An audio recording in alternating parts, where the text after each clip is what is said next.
They don't know that there's still somebody in that smoke. They can get that molly, push from across the field. Now, BTOWN.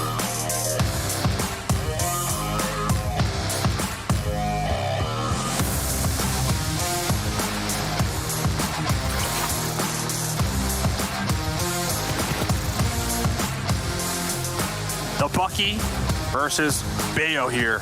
The Bucky crawling up. Tensa has the intel. Tensa is crawling. Tensa's like, he's right here. He's right here. The grenade from the Bucky!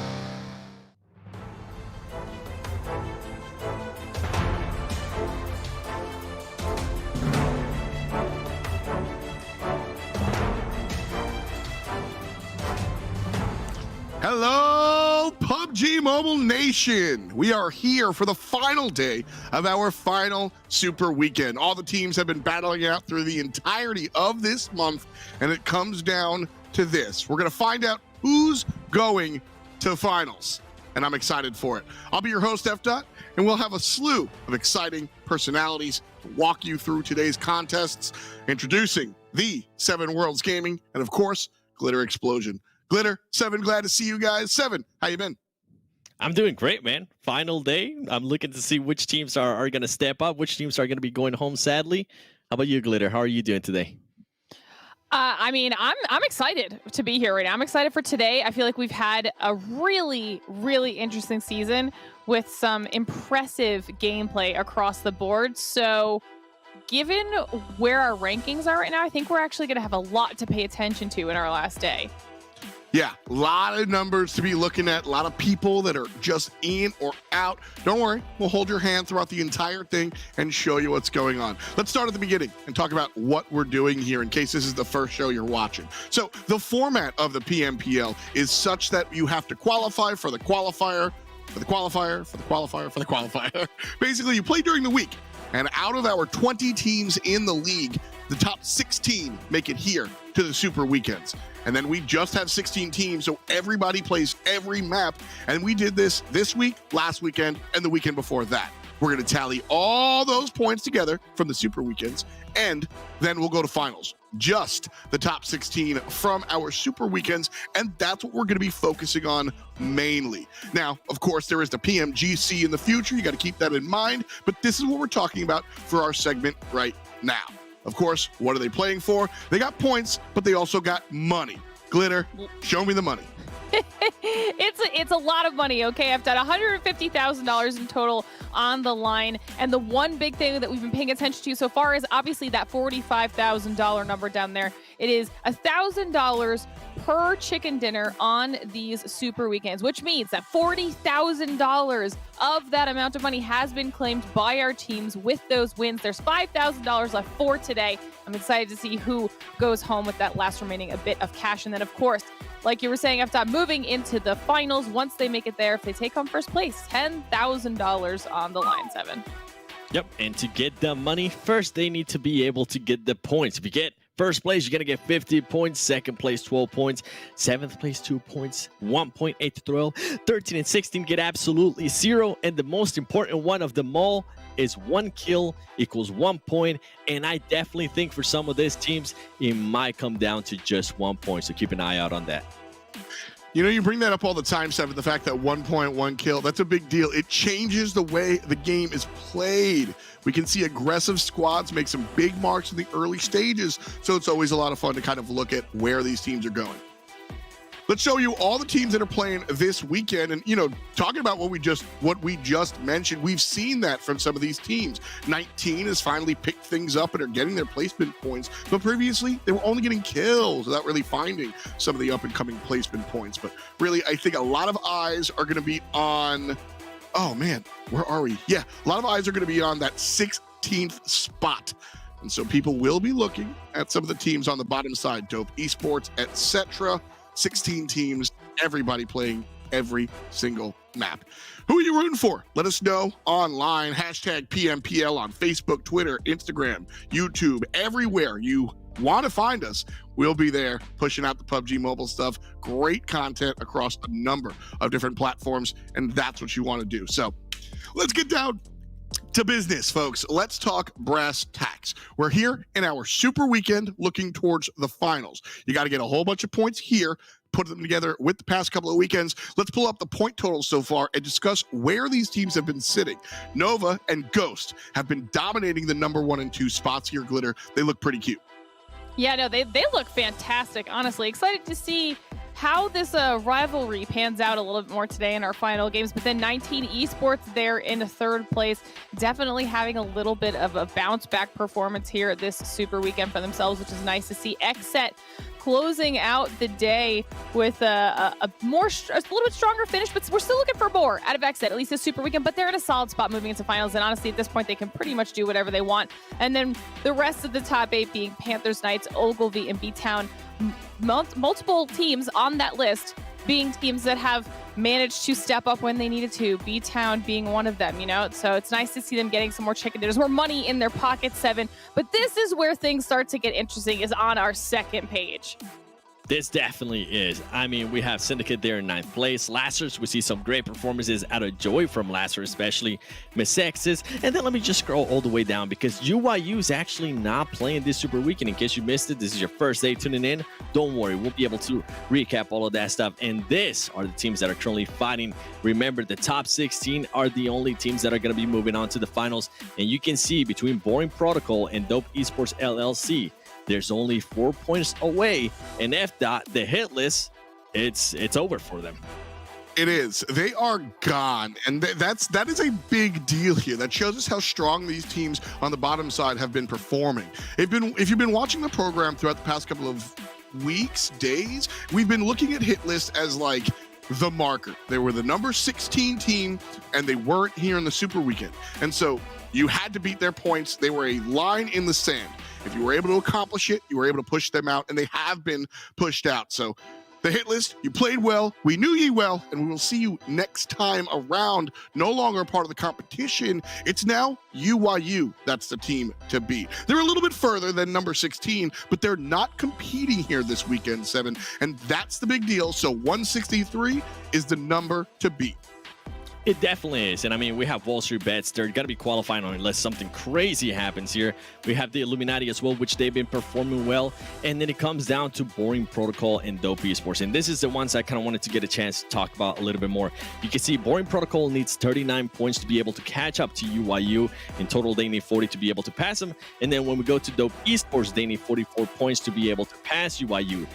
While they do all that, they're still going to be fighting with each other. We've seen Dope Esports actually have a great performance this super weekend so far. They've been able to gather 58 points. The only downside is per day, they're averaging just 29 points when today they need to be able to get 43. So it's going to be a tough task, but I definitely think this team is going to be able to do it. And therefore, Boring Protocol to be able to pretty much just, in a way, pass UYU, they definitely need to average more of what they were averaging, because right now they're currently averaging just 20 points per game. So if for some reason these teams do decide to perform that way, it's going to be a battle between the two. But I think they have to set their marks to UYU, because that is the team that's not playing. That is the team that just is not going to be able to gather any points at all today. So their destiny is going to be in their hands for Dope Esports. And Carlo told me that they're definitely going to be trying to pass UYU in points. I mean, you gotta. That's the team. That's the squad. That's like I said, they're not number 16, but they are the team that aren't here. So they're the team that can't get any more points. You want to talk about points, though? Glitter has a lot of points in my heart. She's got a lot of points on her side of the table. All of our analysts here have something specific that they've been covering throughout our super weekends, and Glitter has a great moment that she wants to cover. So, Glitter, take it away. Okay, listen, I swear I don't do this on purpose, but we've got another play involving Nova for our explosive moment this time around. They've just been that good, but this is a very important one, because this is the fight, if you guys recall, from yesterday between Ghost and Nova on our second Erangel map of the day. Not only is this important because of that rivalry, but 19 Esports had something to say about it. So let's dive back into the clip so I can show you guys exactly what I'm talking about, because these types of engagements are going to be the things that end up changing some potential standings. Now, before we even jump into this, I'm going to point this out, okay? We can see Sam and Leon just off in the distance over to the side of Ghost and Nova. Now, this is going to be important later on. Also, leading up into this clip, you don't see it here, but Nova and Ghost have already been battling for a couple minutes. Damage has been traded. Knocks have been traded. They have already expended a lot of utility. Tons of frags have come out of both teams. They've both had to heal up quite a few times. And one of the problems with that, as I mentioned previously with 19 Esports being off to the side, is that because this fight's been going on for so long, a lot of teams are very aware of where Nova and Ghost are currently. So there's going to be a point where these teams have to decide to try and finish this off, even if it's just to save themselves from the potential third party. Now, unfortunately, in the long run, it wasn't done quickly enough. We'll see this Molly come out of Memory, okay? Memory will end up getting the knock on Tensa here. Now, this is the moment where technically, even though you can see back here, both Rin and Memory are pretty low, G-Fan has actually managed to move himself all the way up here off to the side to see if he can get a little bit of an off angle on Ghost. The second Tensa gets knocked, Nova does technically have the numbers advantage, right? So G-Fan's going to take that as an opportunity to try to instantly stand up and start pushing. However, HH is not about to let that happen. He's going to pop up and stop G-Fan in his tracks, instantly make sure that he gets that knock. But the problem is that when he does have to pop up himself to fight G-Fan, Memory has the angle on HH. So now we're trading knocks back and forth. And I don't know if you guys caught it on that kill feed, but Mezexis was also kind of dealing some extra damage to G-Fan's back, which did not help Nova, right? They're already in a little bit of a tough spot. But now they've reset yet again, just a little bit. Now this moment right here, when you see Memory rotate up to where G-Fan was, this, I think for me, is the make or break moment. I'll show you guys why in a second, but Memory also tries to get a little bit of height to see if he can see down onto the Ghost players. That's where his focus is, right? You can hear off in the distance, there's a buggy pulling up though. As Nova and Ghost try to go for this final engagement, chaos ensues. It is very hard to follow what happens. In the end, 19E does come out on top, but I'm going to show you guys from their perspective how exactly that happens, okay? Like I said, you can see up here in the distance, Memory has the top angle.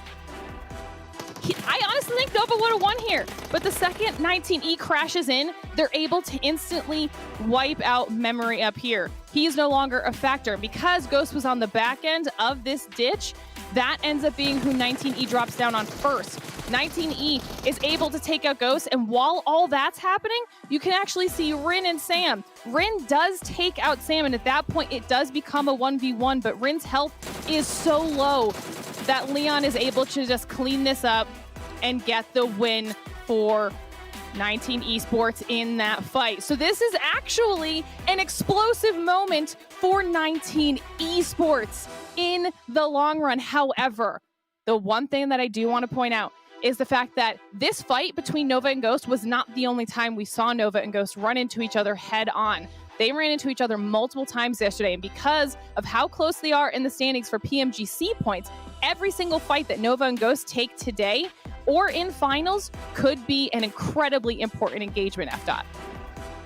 Thank you so much, Glitter. That's one of my favorite breakdowns. I think you do a great job of really illustrating. All right, so we're going to look at two teams, but there's so much going on at all times. It is so cool. That's why we love the BR, and that's why we love our PUBG Mobile, because you can't just focus on one team or two teams or three teams or four teams. You got to look at the whole lobby in order to keep your eyes forward and find yourself with the dub. So congrats to 19. They stood up yesterday. Hopefully they can stand up today as well.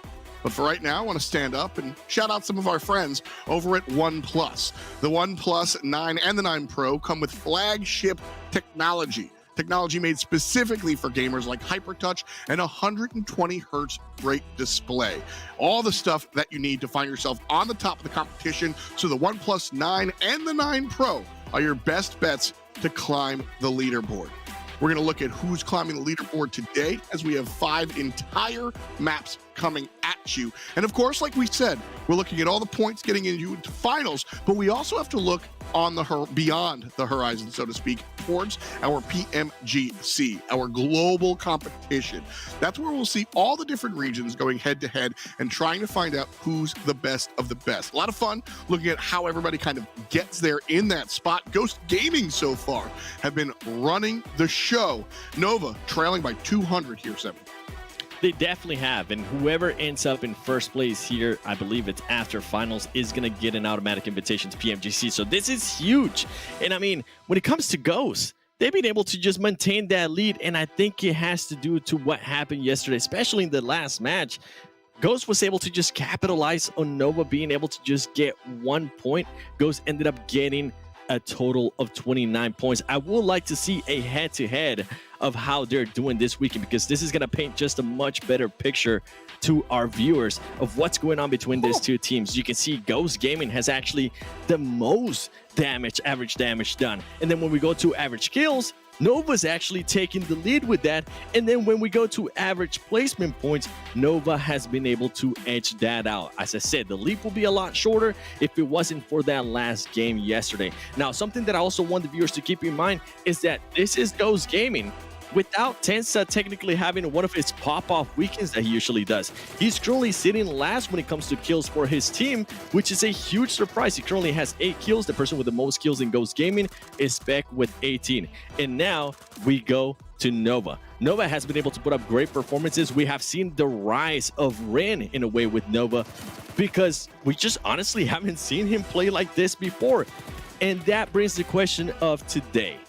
Today is pretty much the last day that Nova, in a way, is going to get a chance to hot drop this team. And yes, I am going to put that energy out there because I would love to see it. They're not going to be able to do it in the finals because they're going to have to be very careful that they're able to qualify to the Americas, which is the next tournament after the finals next weekend.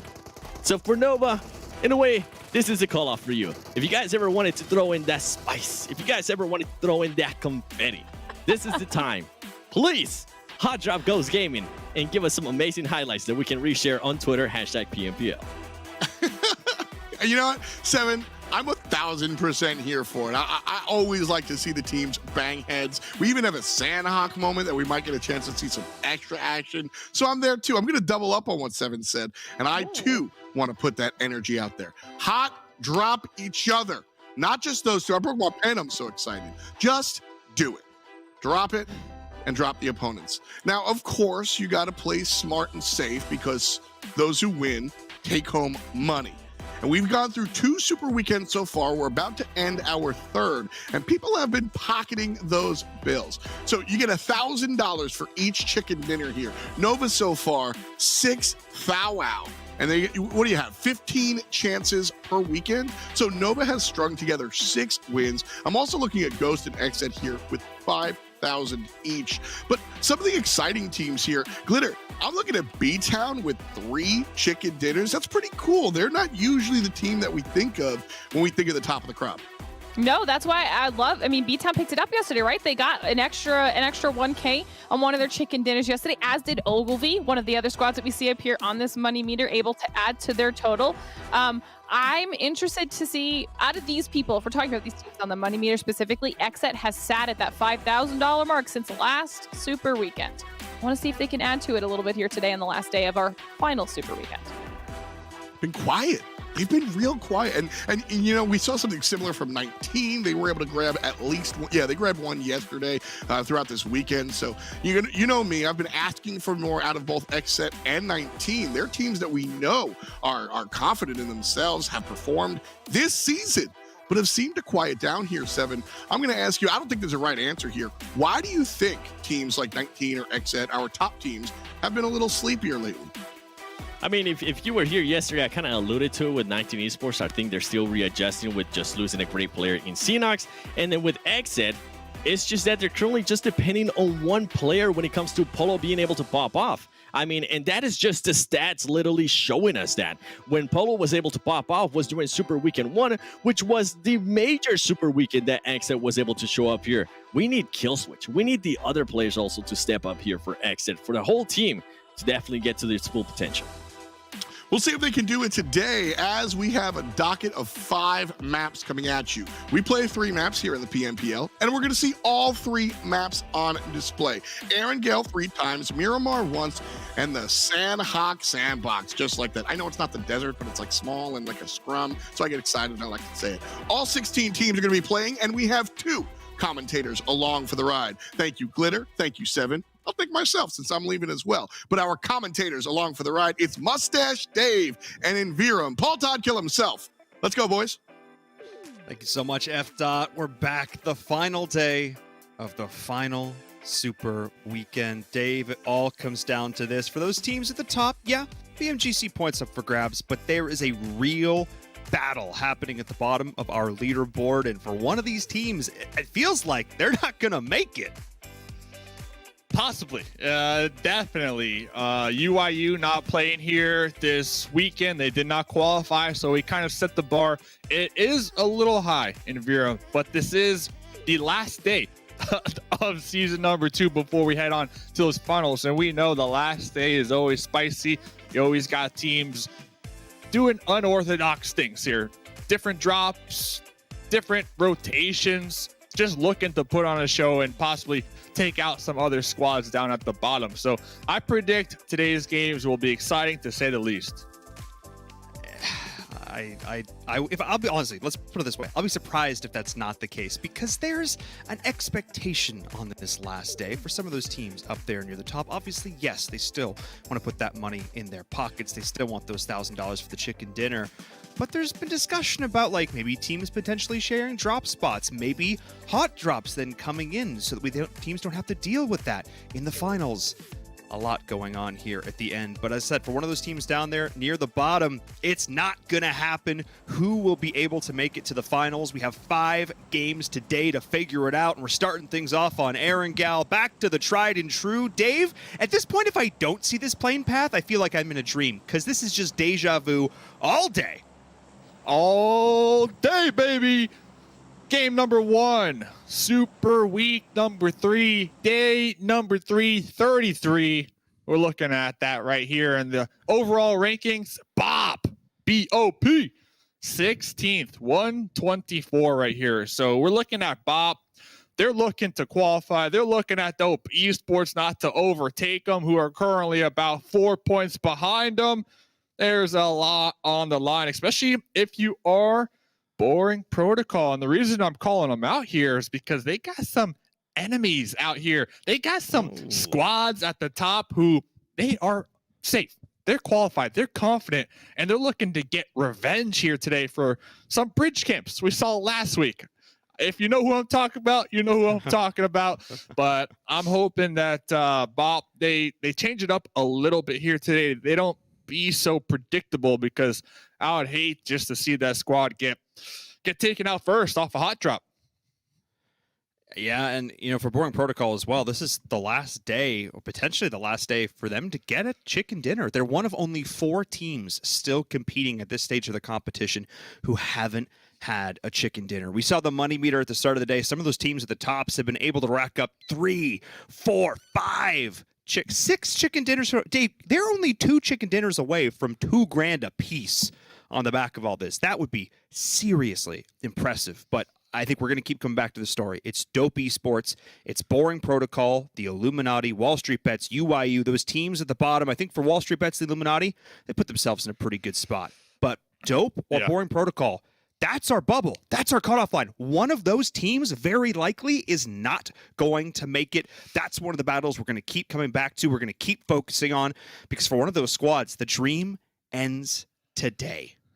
And it's Mezexis. That's the team I was talking about. I spilled the beans here in Vera. Mezexis are they're the squad that they were bridge camped last week from Boring Protocol, and today talking to Solitude from Mezexis, they told me straight up, it's personal. We're looking for revenge. It is personal. So when I heard that, I'm like, ooh, okay. So we'll see. We'll see what Mezexis do, as they are going to be already in a solid spot within circle number 1, just east of Shelter. And of course, BOP, Boring Protocol, a little west of Quarry. Looks like they were able to pick up 3 vehicles, but they're going to have a very challenging rotate here. And their rotations, their long wraps have been so interesting to kind of pay attention to and follow throughout the entirety of the event. And I don't know if those long wraps have been helping them more than they've been hurting them, because yeah, they dip into the blue a little bit early game. It doesn't hurt you too much.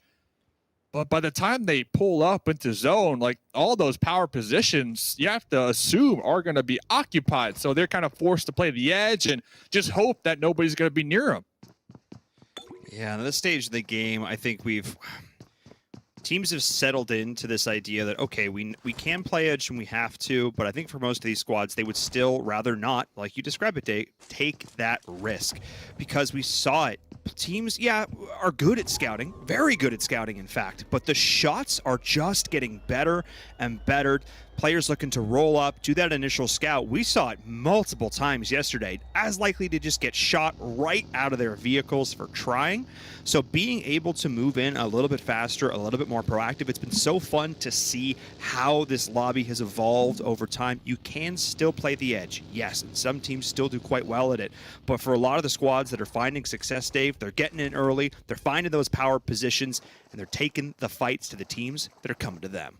So we'll keep you guys updated watching here today on those teams. Boring Protocol down there at the bottom, Dope Esports down in Milta Power. And yeah, it's gonna, like you said, in Virum, it's gonna be a very interesting kind of storyline to follow those bottom teams on the cusp of either making it or not making it to the NA finals, which next week, 18 games, 6 games a day. As we see in the kill feed, XSET J, first blood of the day on the YDD. And this is a very common fight that we find ourselves, you know, with this sort of plane path, this sort of circle. Nova do a split drop south of Pachinki, but they often will rotate in through farm. Of course, XSET drop in Milta, so pretty common to see these two teams scrap. XSET have oftentimes been on the receiving end of quite a bit of damage from Nova, so it's good to see them turning things around, able to draw first blood in the lobby. And if you're Ghost Gaming, that's got to put a little smile on your face, because you have done a good job of staving off Nova from taking you down, really closing that gap in the PMGC points, but it's still great to see. And if you're a fan of Mezexis, Dave, this may be less great to see. However, the 2v1 situation, Lazarus may not be coming out on top. Ooh, swapping on over to that DP. Oh, but getting knocked in return, I believe, by Starlight from across the way on the roof right there. And this fight is not over. We got Telly in the back lines looking to pull up and get that support on their squad mates. Last one alive right here. And this was huge. Starlight, MVP, not necessarily on the screen, but the presence was felt. Oh my goodness, being able to not help get the first knock on the roof, get the second knock on the roof, allow the two other teammates from Mezexis to roll up. Starlight, absolutely stellar position there from them. And Dave, we knew this final day, this final series of games was going to be intense, was going to be action-packed. And oh boy, are these players delivering, because we talked about Nova and XSET, but hey, it's Nova and Ghost. Tale's old as time. Yeah, Shifan has a beautiful angle on the high ground onto the duo up there, trying to get the pickups. And I believe What's Rin... Telly doing? Well, Telly went for that last-ditch effort to survive, go for those placement points, and looks like Rin was kind of scouting and saw the push from Telly. It's a 1v1. Close range, this AK will do a lot of damage. They connect onto a few shots, good pre-fire in the angle. Telly just trying to bait them with the shots and the angles. Trying to force Rin back, but he knows the longer this goes on, the higher the likelihood the rest of the team shows up. Great shots from Telly, can find the first one, but Rin's going in around the corner, and that's just it. Telly needed to make the play a little bit quicker to try and give himself more of a chance, but Nova responded beautifully. Rin bought exactly as much time as he needed to, and just like that, Lazarus, they're out of there. Hey, Rin did a really nice job at buying time. You called it.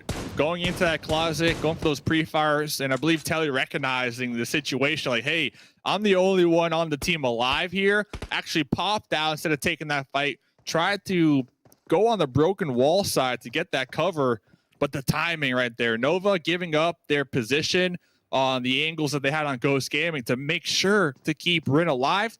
That's that teamwork, and that right there, that's telling me that they have their eye on that PMGC spot. They're not just looking to get their clips in No, they're trying to make sure the whole team is alive, because I was crunching the numbers here, Paul. All right. There's still 23 games technically for them to acquire those PMGC points. So they're looking at an average of 6.4 points per game in order to tie with Ghost at the top.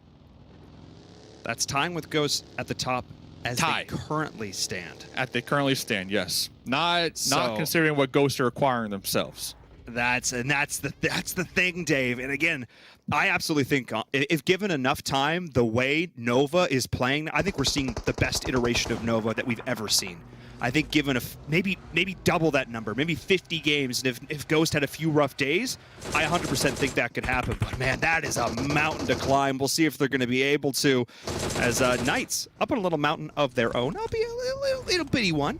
Looking down on the Illuminati, who another one of those teams down here at the bottom who put themselves in a great spot to make it to the finals. But again, nothing set in stone. And with an opening like this, my goodness, Dave, the Knights, they're not playing around. And I think it has to do with Coops trying to maintain that #1 spot in the lobby as the top fragger. Rin, Polo, hot on the case. Land, last one in the closet. Yep, done. Second team to be eliminated here today in game #1. Ouch. All right. I mean, this is what I was looking to see on this final day, Dave. This is the teams at the top now over the last 3 weeks knowing full well exactly what they're capable of. How good their shots are, how good their comms are, how good their teamwork is. They know it. They know what they can do. They're feeling themselves, feeling confident. If they get an opening knock, Dave, we are going to see sharks in the water. Play Jaws music in the back of your head because that squad is coming for you. So if I'm one of these teams in the middle or at the bottom, I think I need to start to get aggressive as well, because you're going to look, we're going to come to circle 5, and there should be no teams left in the lobby, no points left available. Everyone's got to step up their aggression here, keep up the pace, and the pace ain't slowing down as we're seeing XSET and BTOWN going toe-to-toe. Dave, we are in a real rumble. Yeah, so many fights, and the difference here today with these fights is they're like just straight up pull-ups. We just see the teams just pulling up to the compounds, looking to flush them out compared to in the previous days, previous weeks, where it was a lot slower. A lot of these teams would leapfrog instead of sending it straight to the compound. So we were talking about it here in Virum. Today is a different vibe in the lobby. I think these teams that are at the top, their energy is just looking for some high-octane games. Yeah, I mean, this is a day to, if you're a team that's already guaranteed qualification, win some money and get some clips for your montages. Did you just need your own teammate? XSET's getting kind of mad, I think, off the back of that one. No, get some clips for your montage. 1v3s. I want to see a 1v4 today, Dave. That's what I want to see. I want to get hype. I want another Xenox clip. I want something we can really sink our teeth into as fans of PUBG Mobile. That's what I want to see.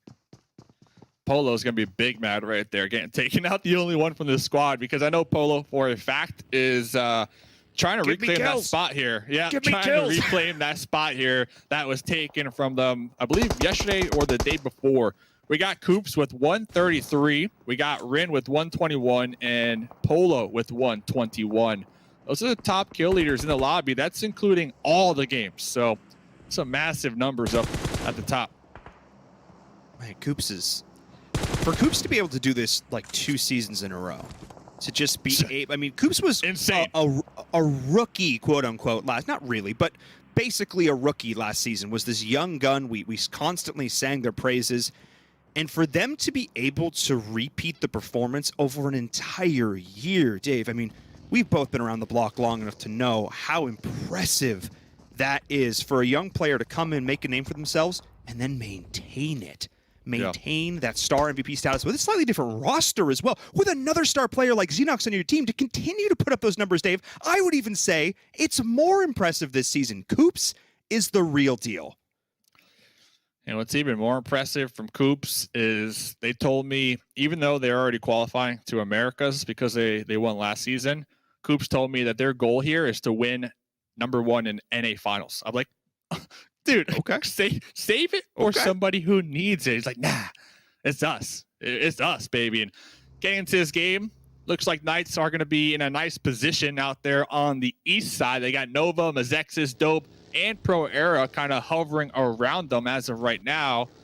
On the opposite end of the circle, the Panthers, WallStreetBets, Syndicate. Rain? Okay. Okay. Tensa, the last one standing for Ghost Gaming, I should remind, was able to do a little do-si-do there with the partner in and around. Still alive. In a 2v1, should find the angles. No chance Tensa makes this one out alive. And Ghost Gaming out of the lobby. They took an early scrap with Nova. Nova left that fight, by the way, took out Lazarus, and still got kill points on Ghosts. I want to reiterate that. As we see into this southern portion of the next circle, you talked about it, Dave. It's a little bit congested. As we look more towards the middle, 19 Esports might have the best position in this whole circle. Brain hit his brain on that that crash right there. It's a little confusing. Not so good. Not so good. Not so good. But they should be able to get picked up, and they need to watch out from Ogilvy, who are going to be looking right on top of them, who are getting those pickups as well. But like you mentioned, 19E dead center. 19E yesterday as well.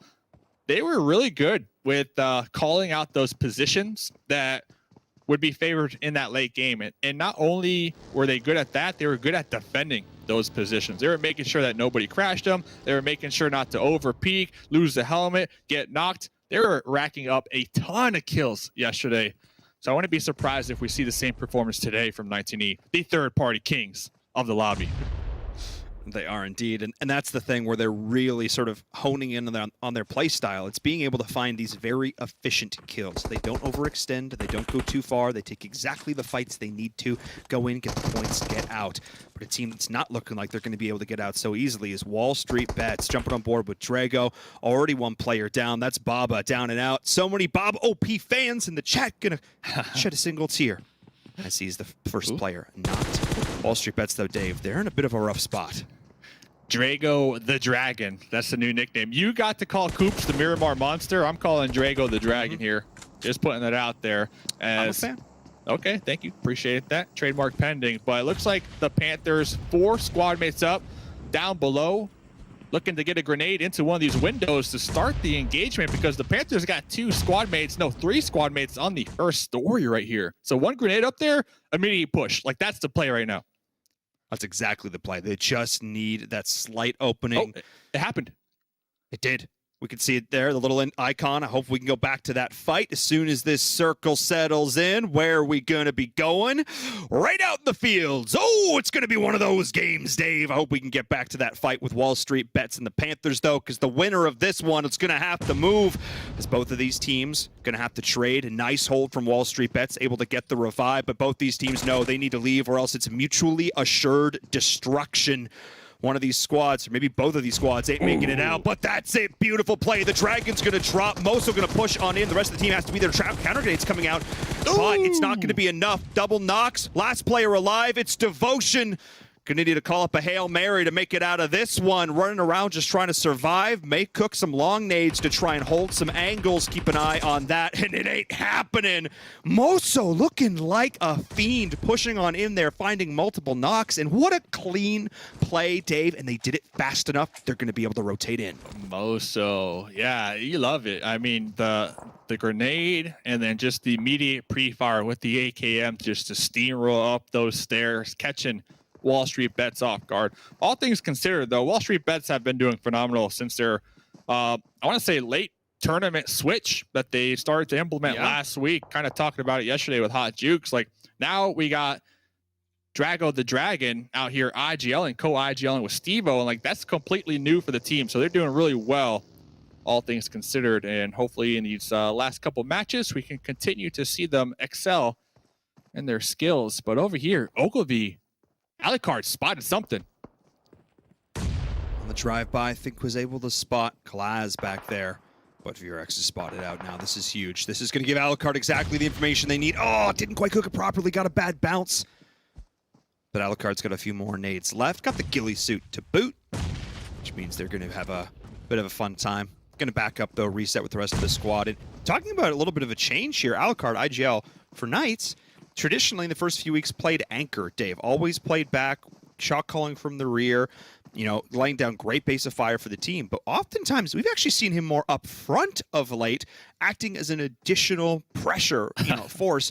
I would say even acting as a distraction to allow Xenox and Coops to continue to play their games. The entry-level driver role right there.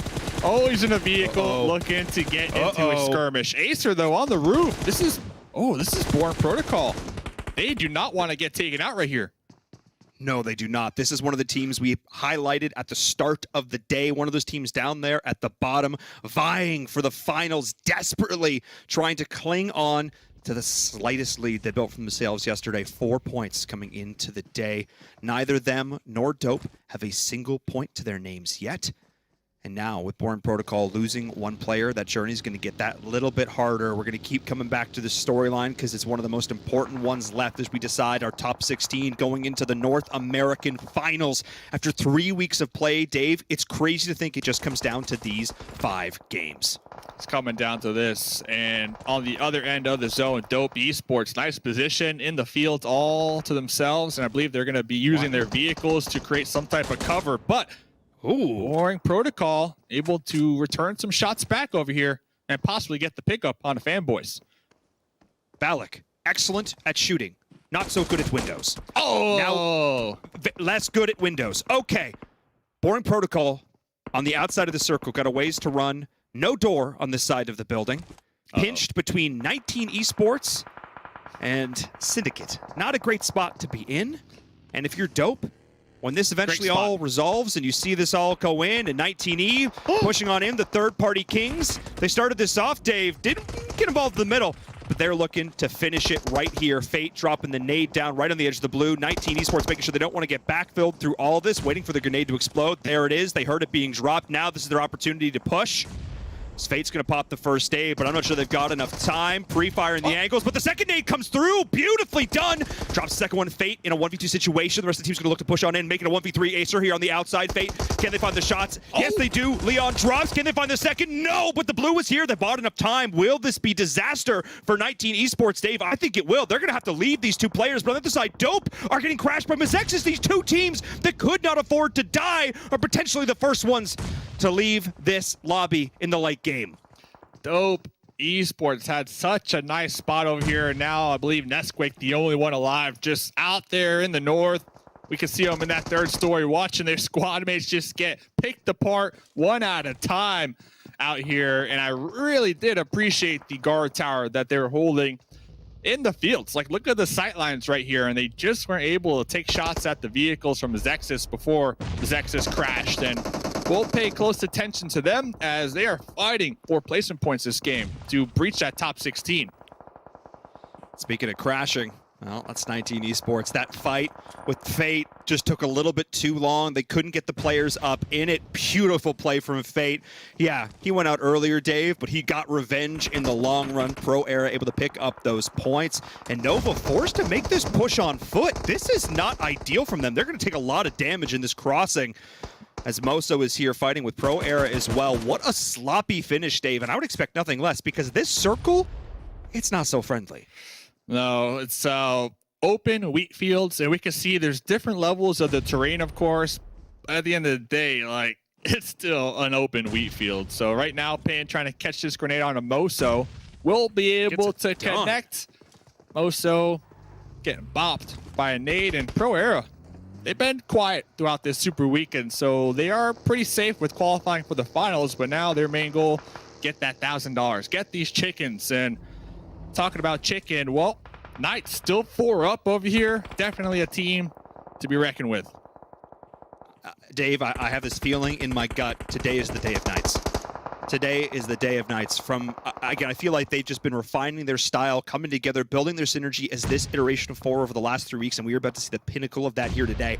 I wouldn't be surprised if we saw 2 Knights chicken dinners here today. But as we're taking a look at, again, these teams at the top, Dope is still alive. They have been able to outlive all of these other teams. Still a few points to their name as well. I think there's a good chance they pass Boring Protocol this game. And just imagine if Dope were able to successfully defend that guard tower that Mezexis took from them. They would have been in a nice spot to gatekeep Knights and Ogilvy out here in the fields as well. That's one of those things that's like, you just got to win your fights, because that was a really nice spot here. But they still have Solo, like you mentioned, trying to carry that baton, trying to survive, get those placement points. If they get taken out right now, that's only 2 points. Not ideal from them. See what more they can do.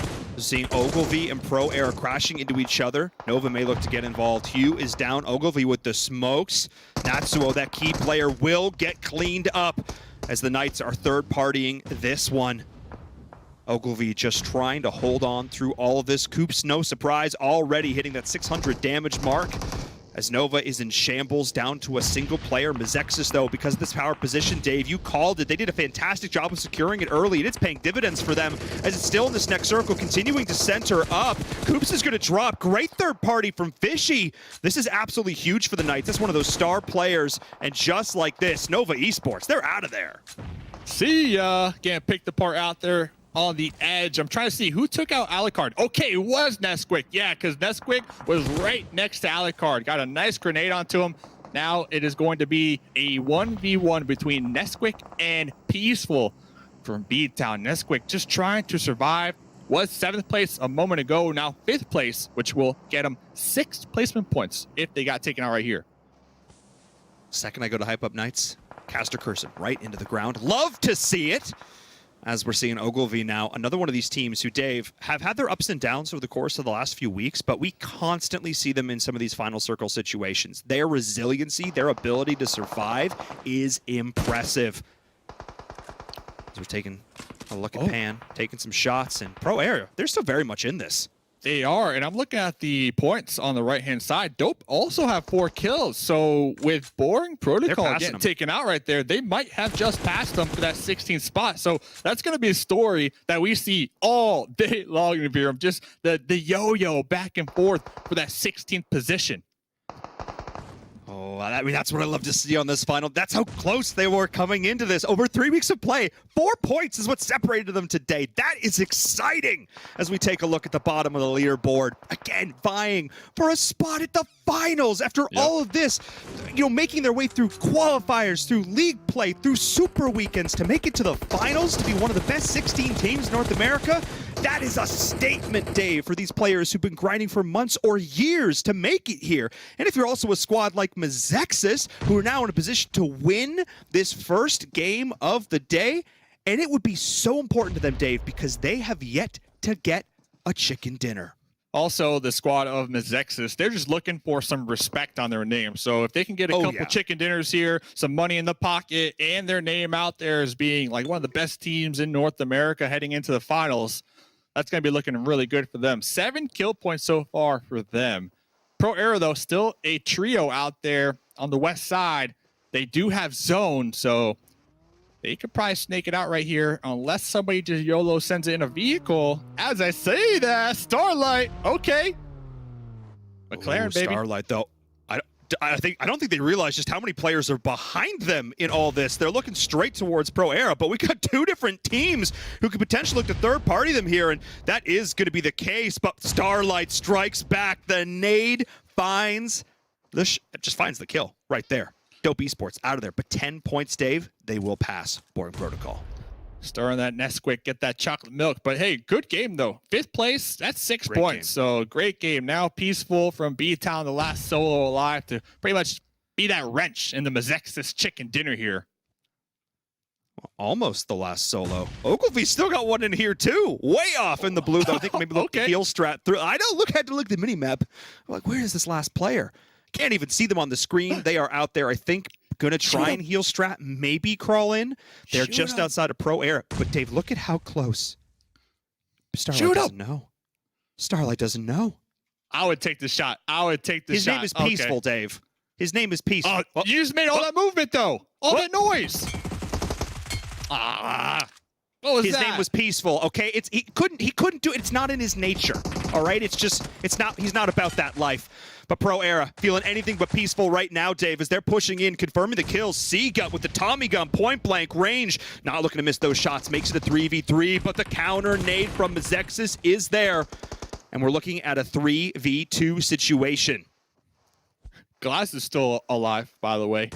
Newsflash, a solo out there just laughing as they hear these shots, listen to these grenades erupt right ahead of them. And in a very similar situation to Peaceful was a few moments ago. We'll see if Pan knows. Glass has been able to snake their way in beautifully. Oh. But We see you. Our caster curse ability is very strong tonight, Dave. I think we should we should be careful. You saw We that have little great pixel power. though? That was a 1 pixel right there through the wheat field. Like the awareness from Pan right there. Plus 2 points in my book. Oh, 100%. Now it comes down to that 3v1 as Starlight and crew pick this up. Man, Starlight has had a heck of a game as Pro Era is down to a solo. Fishy will get the first knock, but that's all she wrote. Mezexis with their first chicken dinner here on the Super Weekend. Feeling oh so good about that one. Give them their $1,000. Somebody cut a check. Never too late to show up here. I know this is the last day, but money is money. 6 kills for Starlight as well. And I gotta say, they took that guard tower from Dope Esports, the trio that was holding it down. I feel like that one spot, that one position on the map was the game-winning play for Mezexis. And here's their stats here in Miramar. I mean, solid. 12 kills. Decent amount of, like, they did get into fights, but they are able to be resilient. They didn't go down. That was the big thing. They weren't constantly scrambling to get revives off. They would take damage, but the team shooting was there. They would quickly get the kill and get back on their feet. So a 12-kill chicken dinner. Dave, 27 points. That feels good. What a way to get it done here. What a way to start off the final day of the final Super Weekend. If you're a Mezexis fan, you're smiling from ear to ear, and I'm smiling a little bit more because we still have more games in store for all of you. We're going to head to a short break. When we come back, the analysts will break that down, and then match number 2.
OnePlus 9 Pro. The OnePlus 9 Pro. Oh my god, this phone feels incredible. The best processor, 120 hertz, 12 gigs of RAM, and a Hasselblad camera. What more could you want? The HyperTouch on this bad boy is phenomenal. The best model of OnePlus phone I have used to date.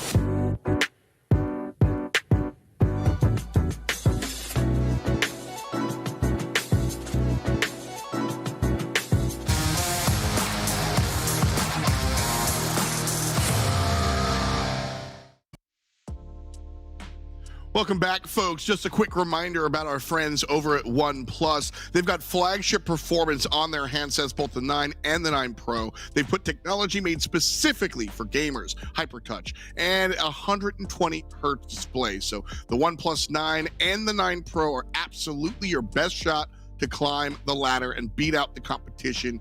You need to have all the tools available to you. Welcome back, folks, to the PMPL. I'm your host, F. Joined here by two of the best of the business, the Seven Worlds Gaming and Glitter Explosion. Seven's raising the roof right now. You feeling good, man? I am. Dope started the day the way I want them to. All right, we had some doubters. I'm a believer today. Well, dope. They did well. Not quite number one. In fact, we'll take a look at how map number one went. Erangel, always a lot of fun to see how the teams kind of plant themselves. But Seven's right. Dope absolutely stood up tall. This is a team that we're used to seeing kind of on that second page of map results. But this time around, Seven, we see something a little bit different. Yes, we do. 10 points. That not seem like much when you have Mezexis being able to pull out 27 points and Pro Era 22. And then Ogilvy, oh my gosh, this was just a fun match. We got Ogilvy too, 12 points, BTOWN 11 points. But Dope Esports, this is exactly what they need to be able to average if they want to pass UIU. Don't worry, we'll get to that in a bit. And then we go to Knights, 10 points from them. We've been talking about him. We saw Coops being able to do some amazing stuff, as we're kind of used to seeing him do amazing stuff. And then we have XSET, 7 points out of them, mostly kills. I'm actually going to have to go back to the stats to see who ended up getting those kills. And then we have Nova. As we do go here towards the second page, we're going to be seeing Ghost with just 1 point, Glitter. Yeah, I know. When we saw that happen too, I think we were talking about it being like, this is the opportunity for Nova to maybe get some points on the board. They weren't able to do that though. Boring Protocol as well, right above Ghost with only 3 points. Now, if you guys recall, that's one of the teams we're keeping our eyes on. So there could be already some shakeups in the midst for us. And then all the way down there at the bottom, and weirdly enough, Illuminati, WallStreetBets, and Lazarus, all teams that we've seen have really, really strong starts to the Super Weekend. On the final day, not having the strongest start to the day. Not just yet. We'll see. You know, sometimes it takes a couple of turns of the key to get things started.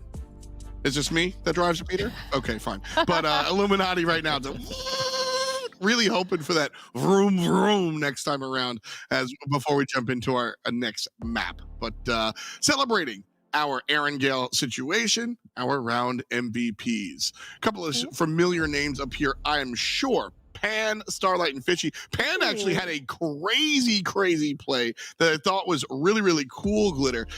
Starlight and Fishy, though, it's cool to see different names up here. It's cool to see multiple players from Pro Era up here. Yeah. Pro Era really turned it on in this first. I mean, Pan with almost 1K damage in the first game of the day straight out the gate. Fishy had almost 800. 6 kills apiece for both Starlight and Pan. I mean, I was trying to see their 7th when you had brought up Coops. Maybe if Coops was going to be up here getting some of those kills for the squad, but Pro Era and Mezexis just dominated this first match. They definitely did. I mean, Pan almost 1,000 damage. The man with the best name on the player Discord, 6 kills too.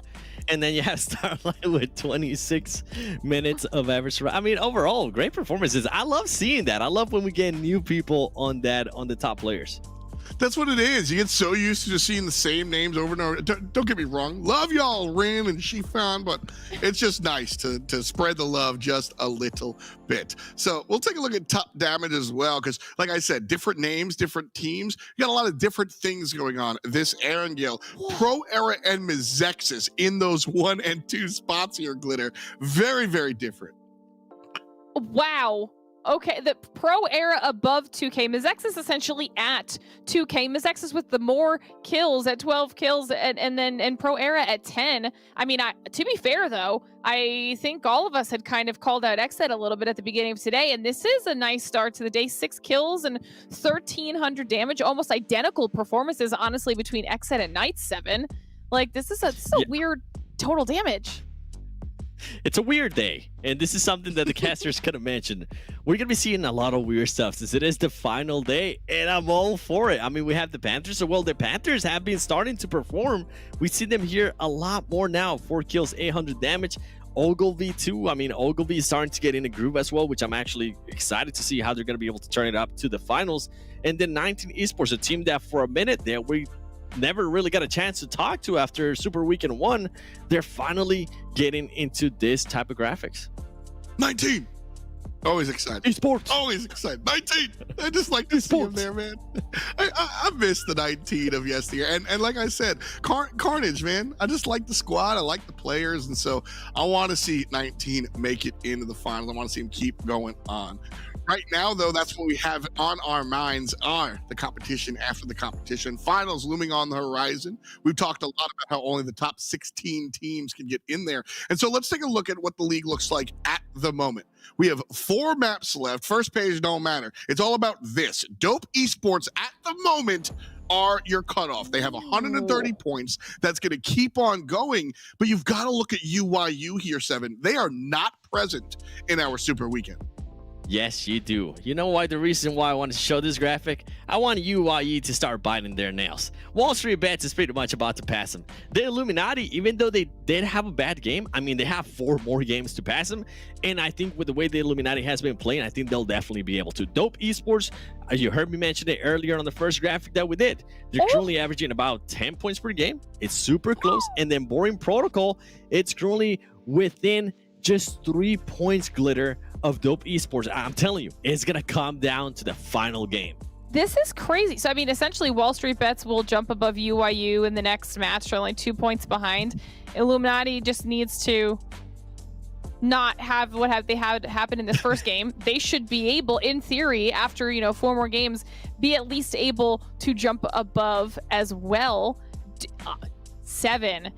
I mean, it was going to potentially be a lot of points that Dope Esports was going to have to make up if they really wanted to solidify their spot. But if they can do even a fraction of what they did here, because the majority of their points in this last match was from placements. We saw Nesquik trying to survive for as long as possible for the squad. If they could do that and then get some more kills on top of it, which we've seen them do in the past, can you imagine a world where somehow all of these teams make it through and UYU just slowly drops down for the rest of the day? I definitely can imagine that world. I'm a supporter of that world.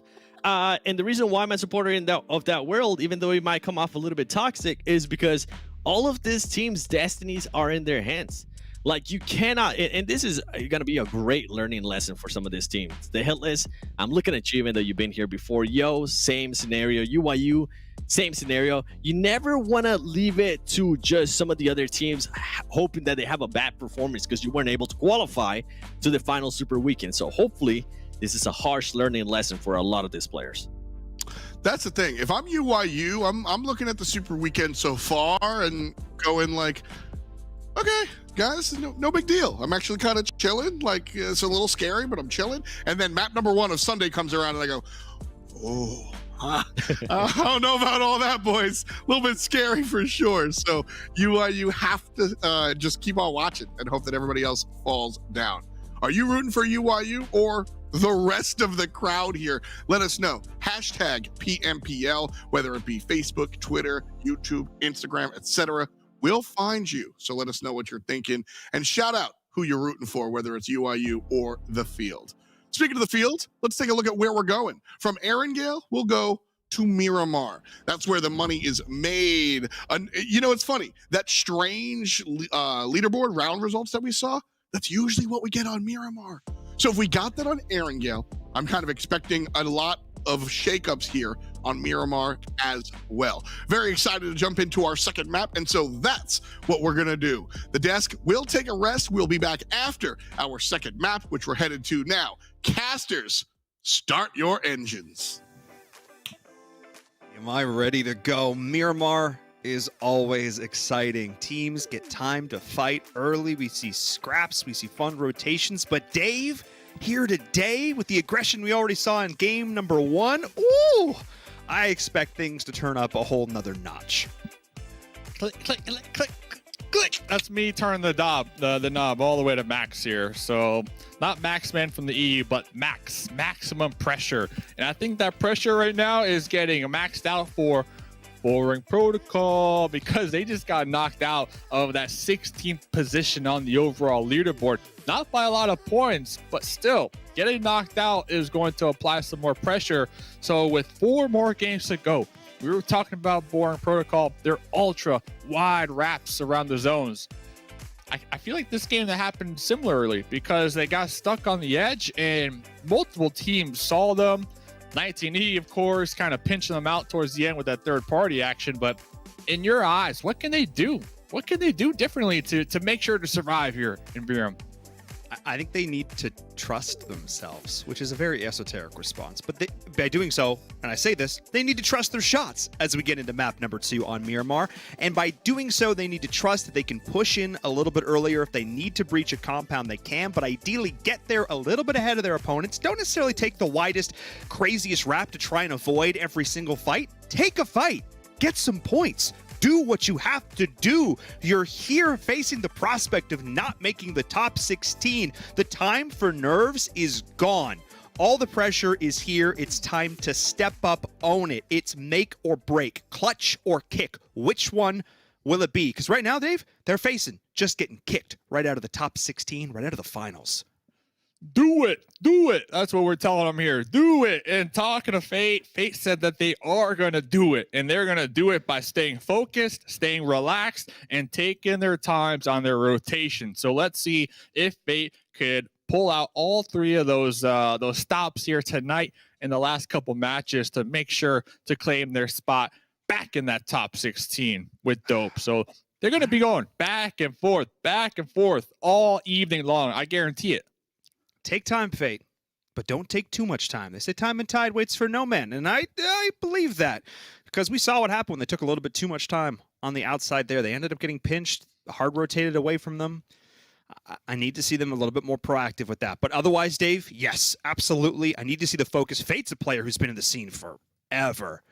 This is a super veteran player. Has a ton of competitive experience, so we know they're capable of it. But Dope. They're feeling the momentum. I can't imagine how excited they're feeling right now. Keep an eye on that. But Dave, I'm keeping an eye on them. And yeah, they're Los Leones, but Knights is right near them. I don't think we're going to see any early fighting, but it's not out of the realm of possibility. Yeah, we can see Nesquik and crew already in vehicles looking to maybe take up the southern part of Los Leones, get that loot, get that gear, and just hunker down, defend, because it will be in circle number 1. And unless the Knights want to initiate some type of fight, maybe they get the one up, maybe they spot out those enemies out there. We kind of talked about it last game. Talking to Coops, he told me straight up, like, they're comfortable. They already know they're making to the finals. They already have a spot to the Americas. And Coops, their only concern right here is 2 things. That is to be number 1 at the end of the day with the kill points, the damage, everything at the top. MVP, baby. Once again, the back-to-back MVP, by the way.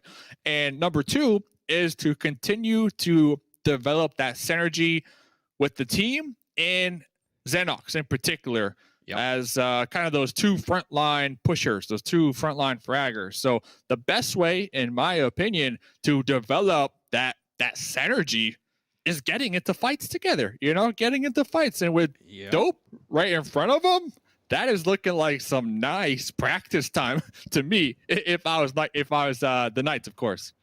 I agree. And I love that they're identifying the fact that they need to continue to build their synergy. I love the fact that they're not content to just rely on their individual gun skill. They're not just content to rely on their shot calls, which are great. Don't get me wrong, but I love the fact that they've identified that's the one area that they're slipping.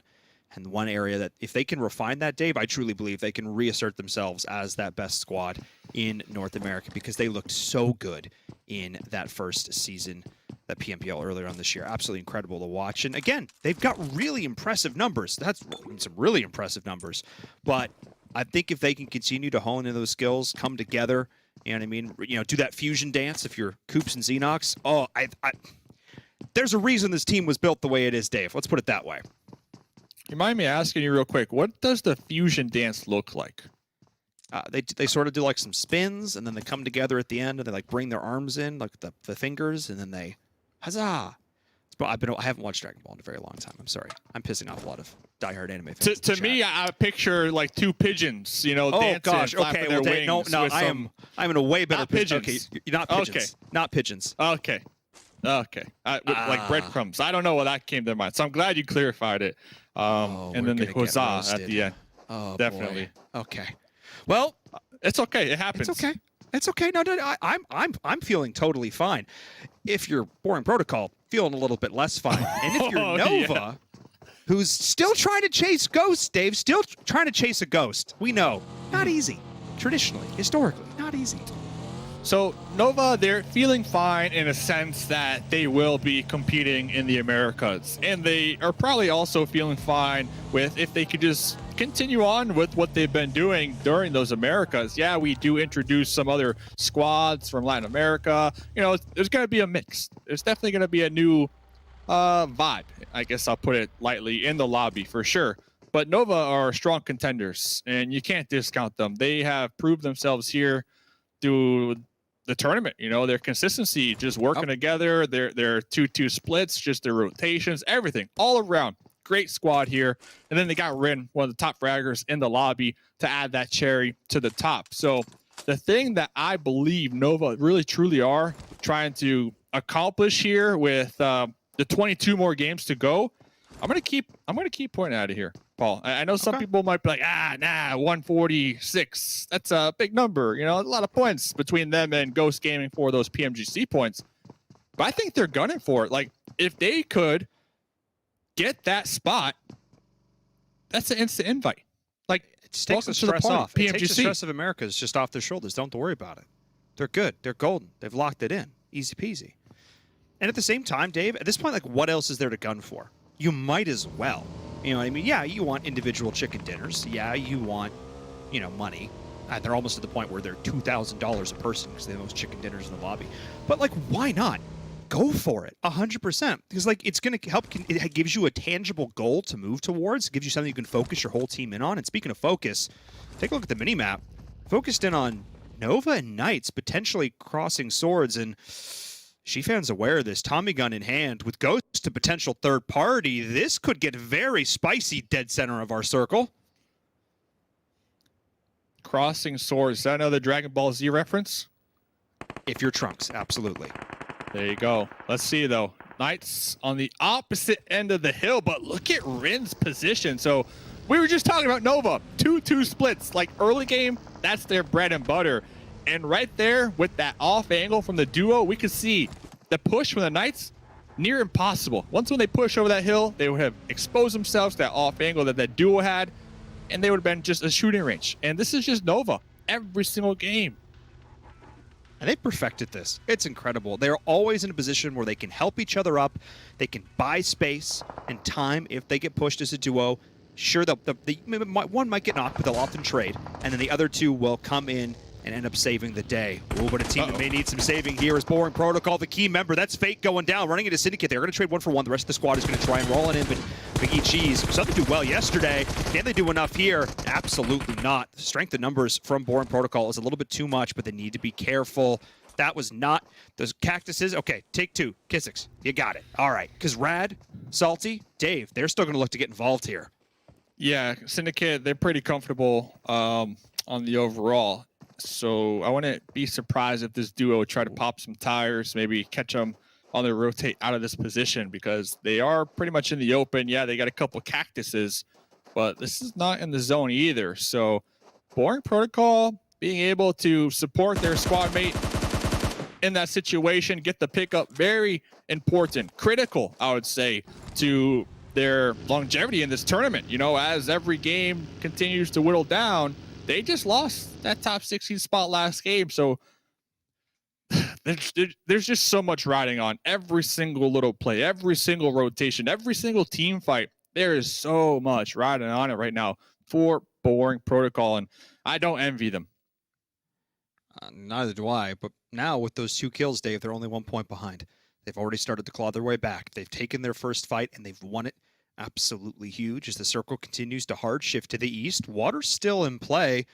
We've seen some crazy finishes off this particular coast. But of course, what this does mean is that our playable area is smaller than it should be for this time of the game. And given the amount of teams that it's centered up, which is now on the western side, Dave, there's a good chance we see more early fights. And this one hasn't even finished, it looks like. Syndicate is actually still getting chased down. Boring Protocol are taking a very long rotational path here. They're trying to finish what they started. Risky, real risky. They survived. They already got a couple points already. I think just focus on repositioning instead of possibly losing one out here in the desert. And I would like to see Boring Protocol wrap all the way around that north blue, hug it, and take up that peninsula, that little tiny peninsula on that east side near the water. I feel like that would have been a nice, safe position, but we'll keep up to date with them because another big fight, though. Esports top 16 looking to cushion their points a little more here with this game. Big fight. Polo getting some big air with that truck. That nade doing a little bit of work. Polo gonna be able to get the first aid off. Nesquik in 1v2. Casper gonna look to reposition and get an off angle. They're on the very edge of the circle. XSET is playing gatekeeper in the most literal way. There is a line drawn in the sand, and it is where this next zone is going to pop. And you can see Dope trying to push their way in, but they do have a numbers advantage, and Jay has a very wide angle tape. This could come into play in a big way if Casper doesn't have his head on a swivel. Yeah, Casper does have the cover from that vehicle ahead of him, but I don't know if they're aware of that off angle behind him from Jay. Not yet, at least. And XSET, they're qualified. So what XSET are doing here today, they're just practicing. They're getting ready for the NA finals. And, well, I wouldn't want to get caught in between them if my tournament life is in their hand right here for Dope Esports. Yeah, I mean, XSET, another one of these squads, like Ghost, they fight well with 3. They have a ton of individual gun skill on this team, especially close range. Not a spot you want to be in. But right now, unfortunately for Dope, because of the way this hill works, this road works, you don't really have a lot of options when it comes to the retreat, as Nesquik is quickly discovering. Already forced back out. Teammates are going to try and offer cover fire. And is he just going to hoof it? No way. Fortunate for him, he did have that cover fire from their squad mates across the road, but Jay, no care in the world. Second grenade will be able to seal the deal, and that's probably going to be the call for the duo still alive for Dope, just to pull off, try to avoid this at all costs. But XSET, that's the question. Will they hunt him down here? No. Oh, no. Okay. Okay. I don't know what Killswitch is doing there. He definitely could have taken some shots. Maybe he's afraid the other player of Dope was going to shoot back, but Casper almost just threw the light. Driving is a skill, Dave. We talk about this. Driving is important because we've seen kills come through off the back of sloppy driving flips. This ain't the time to pull out some Tony Hawk Pro Skater. This is the time to get from point A to B. On Miramar, for sure, because all these players, they like to avoid the roads, right? Because we can see the roads have really strong compounds, and most of the time, if you're on the edge, those roads are going to be occupied from squads like WallStreetBets, Knights, all these teams on those main roads. So that's not an option to travel on. So you really got to be on the ball here. And talk about being on the ball. The Panthers, Moso, Boat, What is Moso doing? Yeah, okay, Chilling. thank you. Yeah. Suntan. Was there a crate out there or something? I don't think so. Moso's out there. All right. That's all that matters. Moso's out there. I mean, Moso was after last game, can do no wrong, in my opinion. Absolutely sick play. Taking over Apps last game was the Moso show. So I'll take more Moso. William Moso will do it. Moso was prepared for another water finish. That's the truth here on Miramar. We saw that once here this season, and that was epic, of course. Ogilvy winning that chicken dinner, and Moso trying to set up for that spot. If I'm Moso, I'm probably going to chill out there some more. Might as well go for those placement points, test your luck. Work on your tan, maybe loot that little island out there. But the main kind of cluster right here, Knights, Nova, and WallStreetBets. This is the fight, and it's a 1v1 trade so far. Neither team really having an edge, I would say, as Rin's taking a decent amount of damage. The third party could continue to come in. Chico on the back end could play a huge factor as Alucard and G-Fan continuing to trade, though, but it comes down to Rin. Xenox here as well. Memory with full HP, going to look to try and confirm some of those kills. Alucard, good and great job, but of course, because of this position that Alucard's put himself in, now Rin knows where Xenox is. This has to be the other player because of this lineup, and Chico needs to get into the game, Dave. Chico is so far off, but other squads could potentially rotate in. They are in the middle of so many of these different squads. As Alucard is actually trying to make the crawl. Rin with the nade, though. This could be huge. Does Alucard say, get me up safe, don't smoke, get me. Do something. Do something. Will Alucard make it? Will I? Oh my goodness. Crawling up the stairs. Alucard made it. The crawl. And Chico now on the back lines behind the boulder. Huge misplay. Might be able to get some nice angles if Rin does decide to push that open field. That has to be one of the single biggest misplays we've seen Nova make this weekend, maybe this whole tournament. This is a team that you cannot give an opportunity to breathe. It would have been risky for Rin to push this. Absolutely. It would have been risky to try and thirst the kill. But you still should have tried and do it because now it's a 2v3 against the Knights of all these teams. And look, Coops may be down and dead, but every single one of these players is still absolutely disgusting when it comes to these fights. I would not want to face any single one of them. Eventually, you're going to run out of nades. At some point, when Knights feel comfortable here, Dave, they might just look to execute the push, or they might just try and bait out Nova and have Chico come in from that off angle and seal the deal on this fight. Yeah, the little broken section in that building with Rinnan, we saw Chico trying to toss some grenades in there, but Chico's on the opposite end behind the crate. Does have a little bit of cover, and I got to give it to Rin. They had the smokes in front of them, and they were just blindly throwing those grenades, and those grenades almost landed on top of Alucard, right past them. So that is some skill set right there. And talk about skill set, Natsuo swimming, 1 HP, and Lazarus looking to go fishing out here. How thirsty are they for this 1 point? I would say they're parched. They are indeed. Natsuo, I think almost no chance survives here. Either will deny themselves to the water or not. Rin does get the knock onto Alucard though, but it looks like the fight is continuing to break out. And Nova is eliminated. Oh, Born Protocol came in from behind. Ended up pushing them out a little bit further. Now Chico is in this building. Nate doesn't make it through the door as the rest of Born Protocol to come in, potentially third-partying this. And Fate taking a lot of damage here. But they need to push in as a squad. Chico forced out the door, but no one was watching for it. They threw the molly. They knew this was going to be the push, but Dave, they weren't covering the drop. And just like this, Chico's able to go around the corner. Both teams looking to trade Xenox here with the UMP. Looking to try and get one back. Boring Protocol cannot go out here, Dave. They've made it so far in this. Taking down Knights would be huge, not only for the points, but for the morale of this squad. They are battered and bruised. This fight against Nova did so much. Can Boring Protocol seal the deal? It all comes down to Xenox around the corner, and they get it done. The perfect peak. It takes 3, but it don't matter. The Knights are gone. 8 kills. 8 kills so far. So they knew that they messed up game number 1. They're coming into game number 2 trying to snatch that spot, that 16th spot right back from Dope Esports down there towards the south. We're currently being gatekept from XSET, but over here, Land, the Illuminati versus 19E. Ooh, or Illuminati. not. Did. Well, they did get one. They got one. Cleaned up, though, and can keep in mind, Illuminati is another one of these teams we're talking about. They're sort of in the running in all these things. A squad that could potentially get passed and forced down if they're not careful, and they haven't had a couple of good games. Ghost ended up taking a fight on the coast as well with Lazarus. I think it was actually Pro Era who came in and did some third partying across both of those teams, and they're pushed down the coast. And Pro Era, another squad that's stepping up here on the final day of the Super Weekend, Dave. They're definitely a team we're going to have to keep our eyes on. Look who it is. Like clockwork, the third-party kings of the lobby, trying to take some shots at Boring Protocol as they are popping those vehicles, looking to reposition. Now, Boring Protocol, they have an okay spot in this zone. They do need to be cautious, though. I don't know exactly the sightlines that WallStreetBets have on them, but they're on the high ground overlooking them.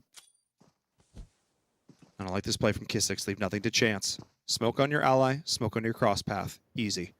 We'll be able to go in, get the revive in cover, no problem. Pro Era struggling a little bit on the outside of the blue. Circle continues to center up, and not a lot of teams are actually in it right now, Dave. I mean, if teams are in it, but there is a ton of open ground. Teams all focused in on these compounds, on the cliffs, on the city that's left. For the teams coming in late, they're in a bit of a position, and no surprise to the Panthers out here right in the edge, Dave. This is where they love to play. Nice little seat swap right there, but the third party from WallStreetBets on the high ground was able to seal the deal. And of course, Moso, the boater, is the only one dead from the Panthers. And Legal just sending it, crashing right on top of Polo. Looking to get some shots in. Juggling the angle, of course, is Polo. Out of ammo, though, and oh, so well played! Polo played him like a fiddle. Are you kidding me? I swear he was counting the bullets, Dave. He knew exactly how much ammo was left in that clip. Zero hesitation to re-peek that. Polo is a fiend.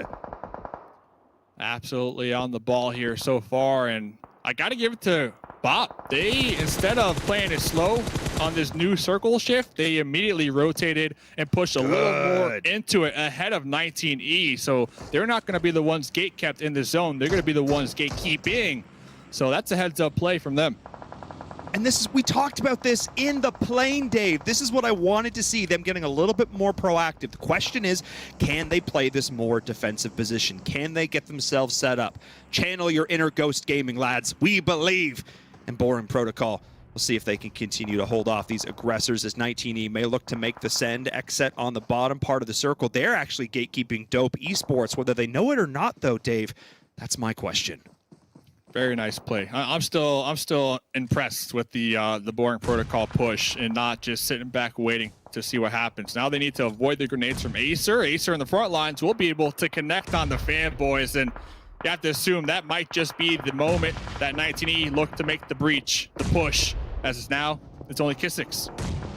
Valak is already down. Shots were coming in from range. I think it was Mezexis. Props to them for still getting involved in this one as the nades are raining in. 19 Esports going to look to stop this reign of terror right here. Taking a lot of shots from range. Kissix, a valiant attempt, but they will go down. 12 points to their name, though, Dave. And unless Dope pull off something crazy in this game, I think there's a chance they take their spot back. Yeah, they just might be able to, if they can survive. XSET currently keeping them out here, and back to that bop fight, like their position was very challenging. They had 19E behind them, and down to the south, Mezexis looking at them, so they didn't have a lot of cover to deal with. Oh, talking about cover though, Casper looking to take cover behind that vehicle, and that thing just blew up. Yeah, and like I'm saying, Dope Esports here did so well in that last game to knock Boring Protocol out of it. Boring Protocol, I think unless Cal gets a 1v2 right here, it's probably going to be all she wrote for them as well. Got the big gun in hand. Jay is here, and absolutely not. The third party from WallStreetBets, the Dragon, stepping on up, and Killswitch and crew potentially stepping on out. They've got to get Polo back up and in this. But Dave, we've been quiet on WallStreetBets, but they've certainly not been quiet. I think they're the only team with all 4 players alive. Yeah, now they're forced to kind of push down the mountain that they've been holding for a couple zones now here. So when we look at these teams with the biggest advantage, you gotta assume Mezexis with their hard cover. No kills so far, but they're setting up. They're setting up for that late game here. And yep, talked about no kills. Well, there's their first one here, about 22 minutes into the game. Oh, I mean, they've still got all 4 players up, so we can't knock the strategy. They're still going to get a ton of placement points regardless. I love how they're spread out. 2 players in the building itself, in the warehouse, and the other 2 spread out to watch those additional angles. Really nice. As we are seeing WallStreetBets losing that player here, but 12 kills from 19E, Dave. And what's the thing?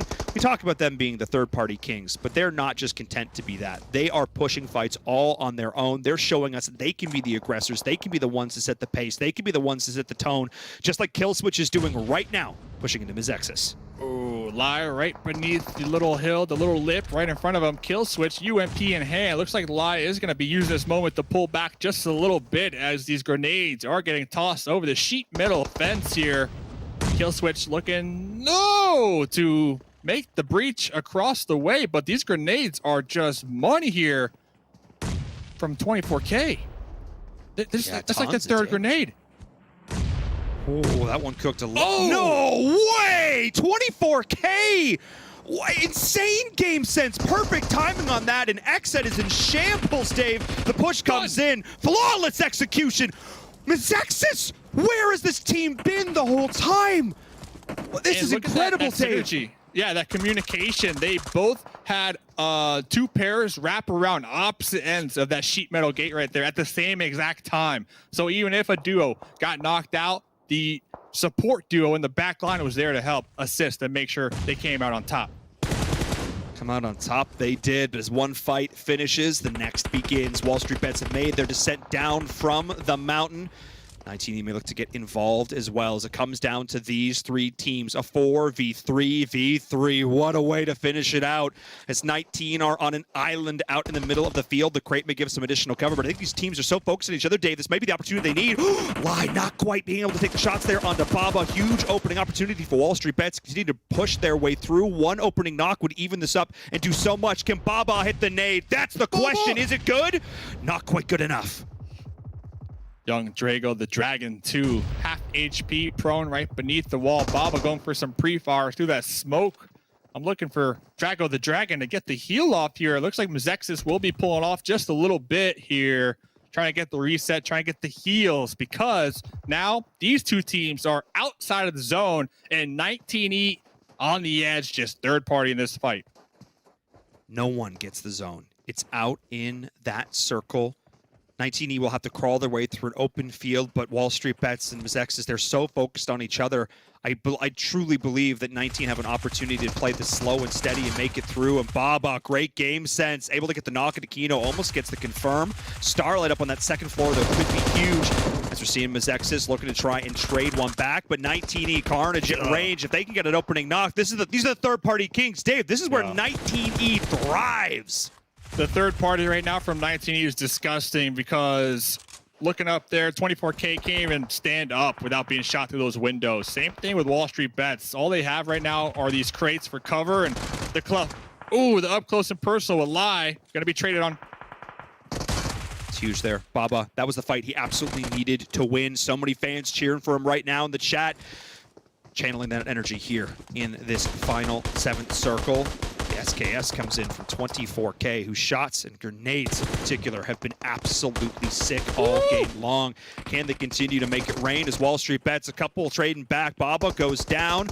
Starlight may look to open this one up. Lai's gonna fall. The circle is pushing in, Dave. It's at their back. Starlight crew they need to make it happen. Great molly, but ends up down to the teammate. Bit of miscommunication there. And while all this is going on, Dave, 19 Esports moisturized in their lane, thriving out here in this next zone as everyone's got to come to them. But Acer does fall. Hang on a second, Dave. They haven't won this yet. Drago the Dragon out there in the open, putting up quite the fight, but now 24K with the 8-time zoom on in, going for that heal, will be able to clutch out that second place finish. 19E though, Sam 5 kills, Acer 3 kills, Leon 3 kills, and then Carnage. Poppy Carnage 4 kills that game. Ooh. That's a GG for 19E, and that's $1,000. Huge play from them.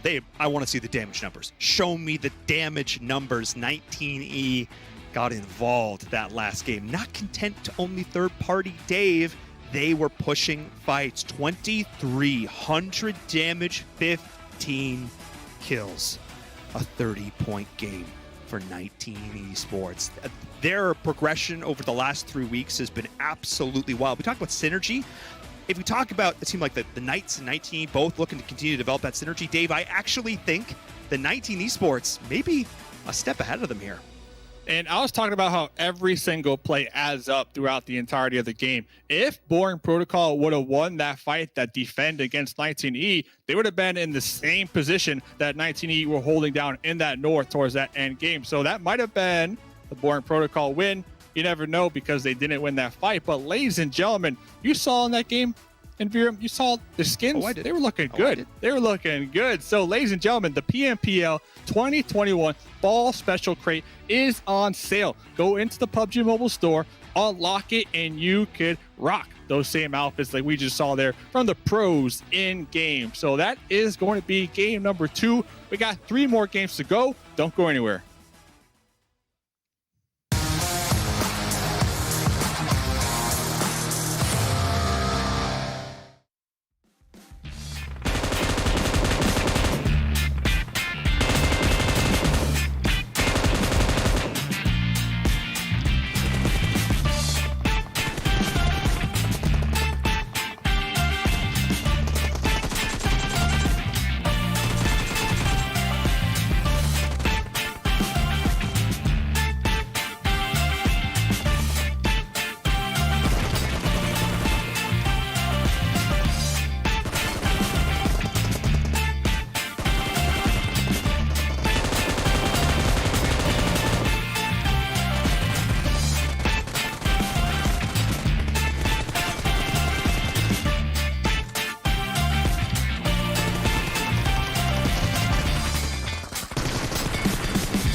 OnePlus 9 Pro. The OnePlus 9 Pro. Oh my god, this phone feels incredible.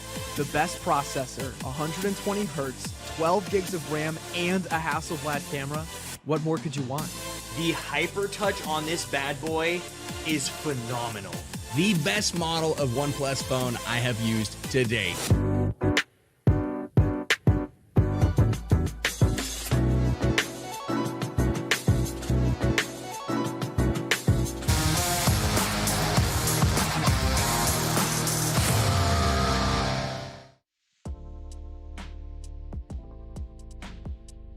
Whoa! We are here and we are ready to talk about our second map that just went down. It's your host and your two analysts in PUBG Mobile sitting here pretty. Very excited to talk about what just went down in our Miramar map. And so without further ado, let's go ahead and take a look at the results, because we had another one that Mezexis played pretty dang well. Couldn't quite take home the chicken dinner. That belonged to my guys over at 19 Glitter. Hey, I am not mad about it. Okay, 19 Esports continuing to be more aggressive, to have stellar performances in this. A 30-point chicken dinner, 19E. Where was this, though? This is fantastic.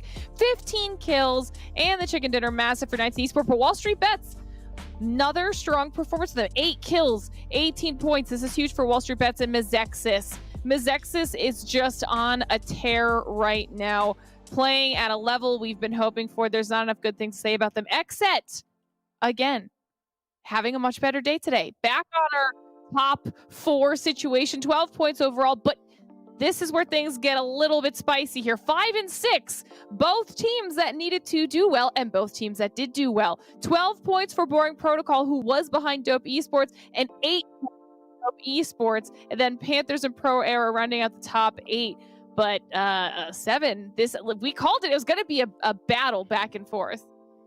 Yes, we did. I mean, it's like Cowboys fighting. And then we got Ghost Gaming right there with 5 points, Knights with 4, the Illuminati with 2, and the Illuminati, you actually need to be careful, because Dope Esports and Boring Protocol right now are currently just outperforming you, which is not alarming.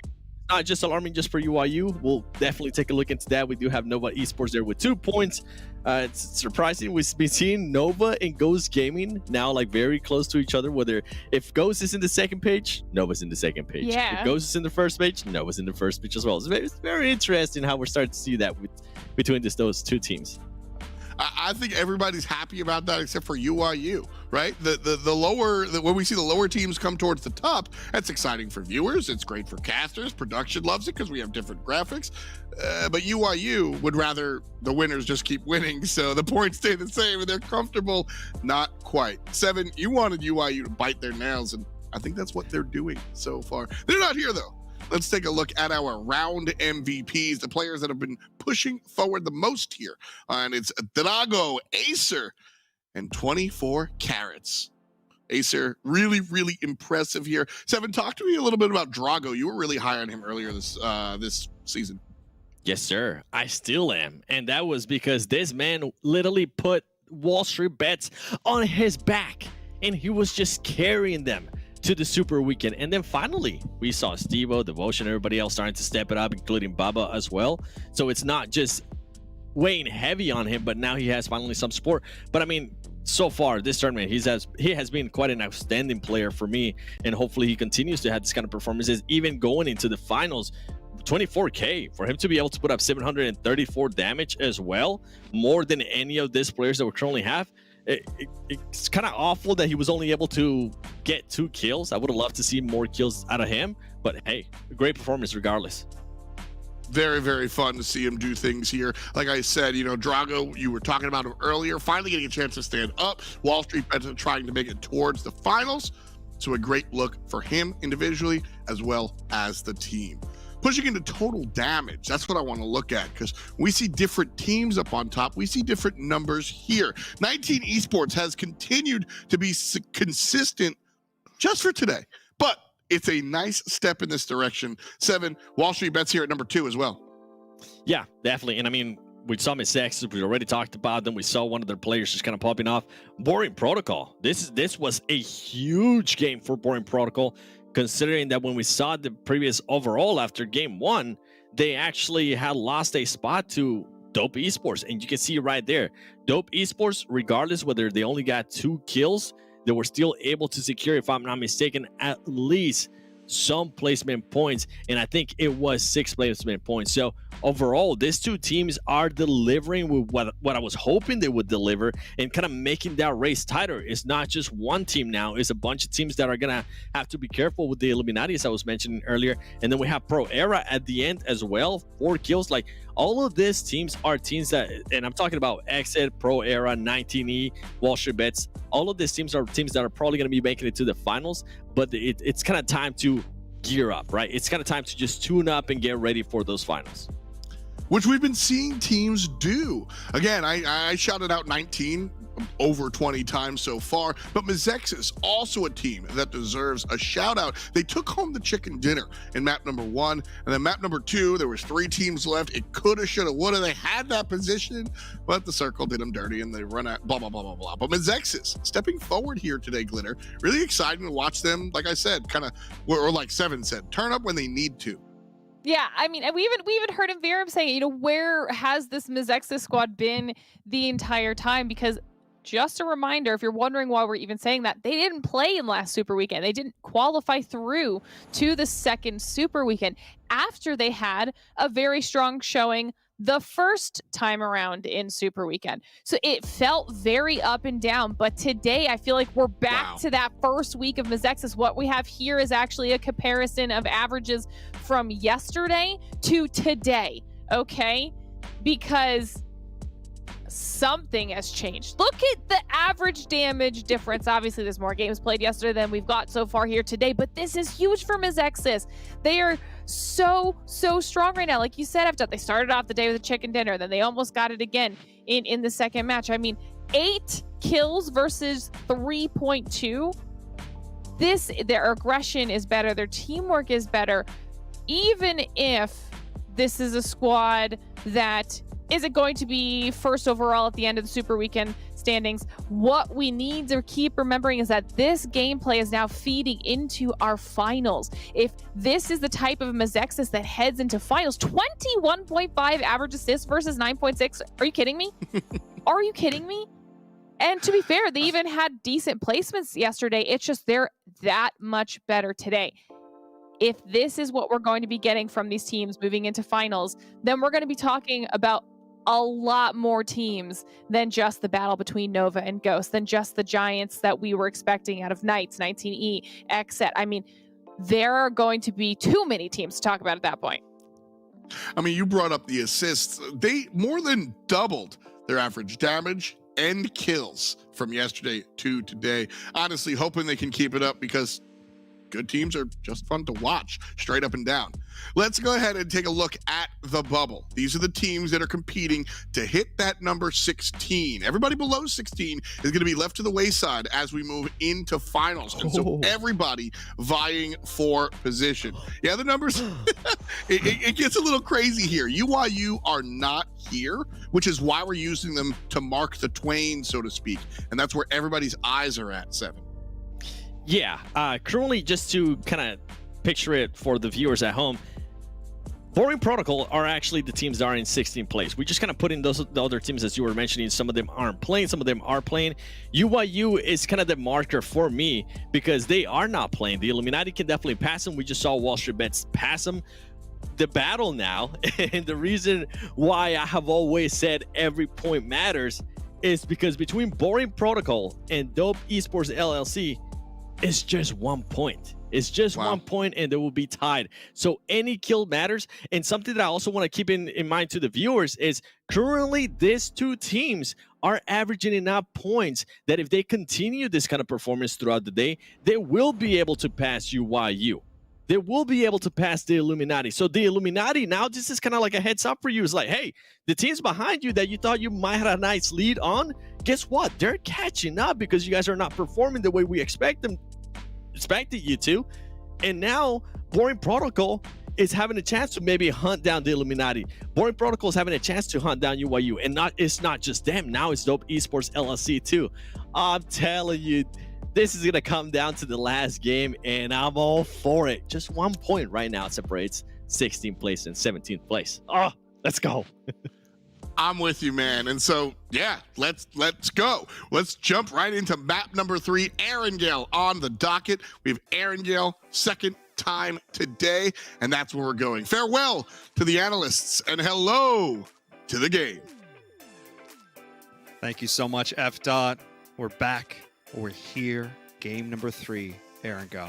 And Verum, Mustache Dave, and we now it's not just a story, Dave, about dope and boring protocol. It's maybe also a story about the Illuminati and UIU. One our analysts have been touching on, but it's sort of been like a maybe prediction. You know, maybe not just maybe, because these games that dope and boring protocol have been able to put up, Dave, are setting them on a trajectory to overcome them. It was not maybe one of those teams not making it. It's maybe both of them making it, and one of these other squads getting forced out to join the hit list before them. That changing of the guard, Dave, maybe a little crowded.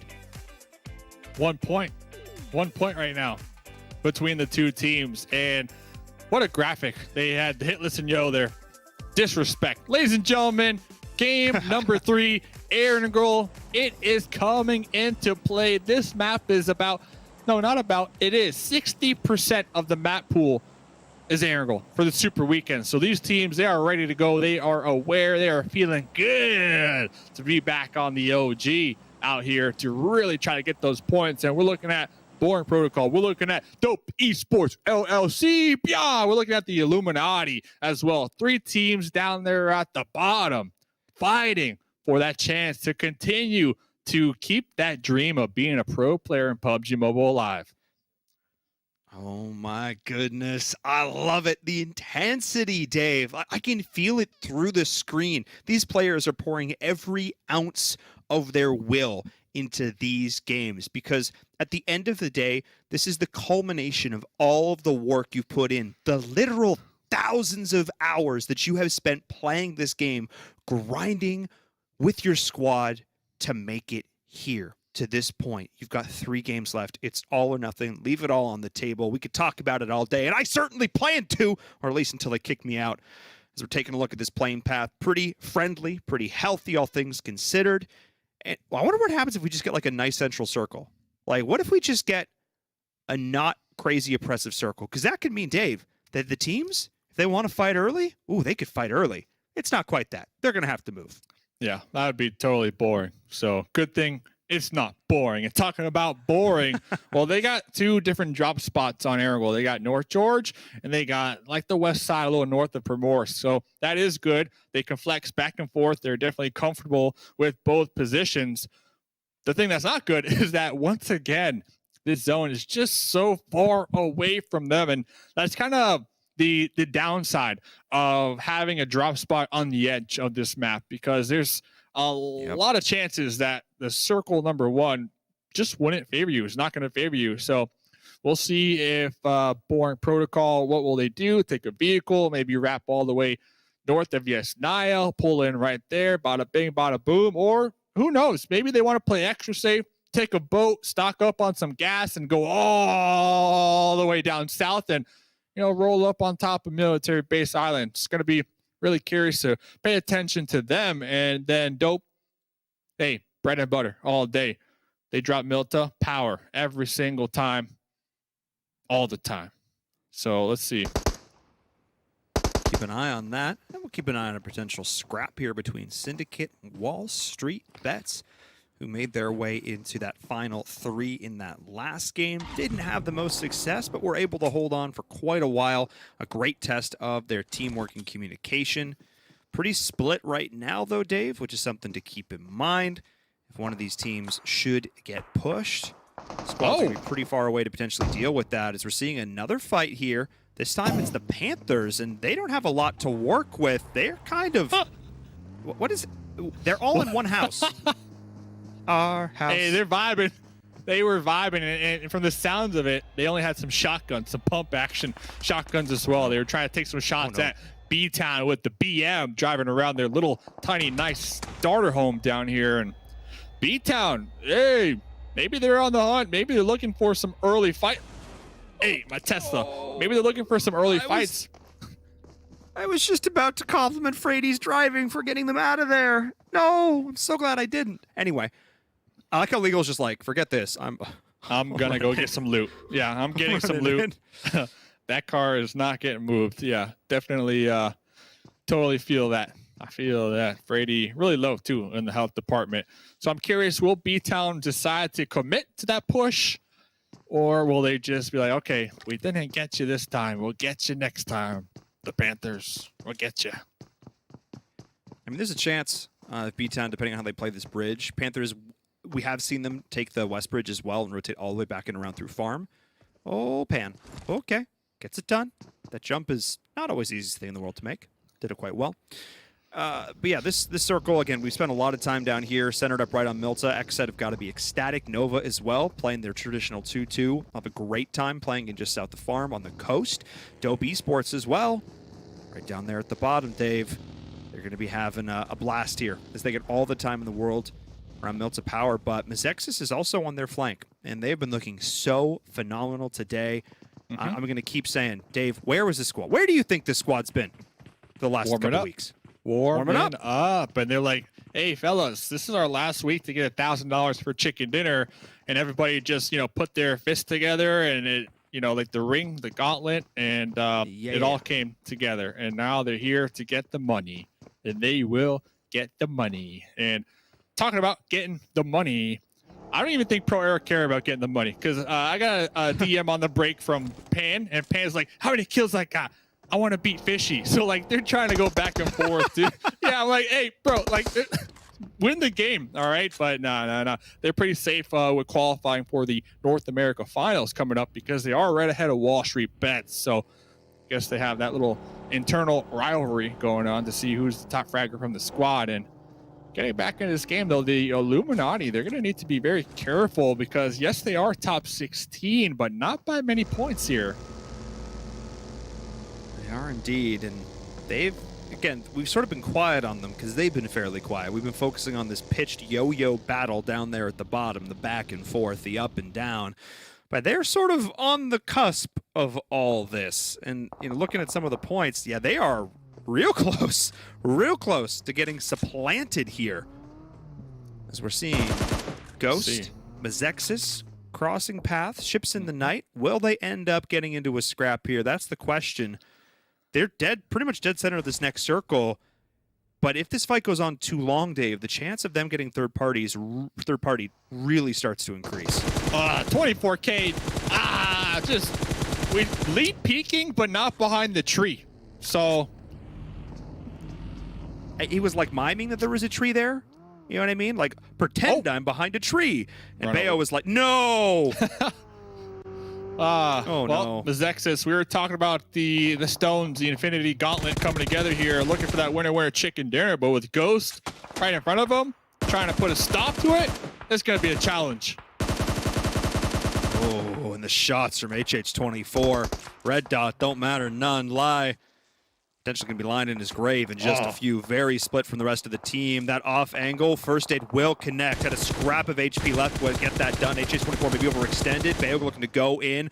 Lie trying to position themselves. They can continue to take shots while also using the tree as cover. HH24 almost went down. Bayo is going to be able to stick the revive over. They're getting pushed by 2. Starlight has been an all-star all day long. Shining bright for the team. Pushes it onto Bayo. Can't get it done!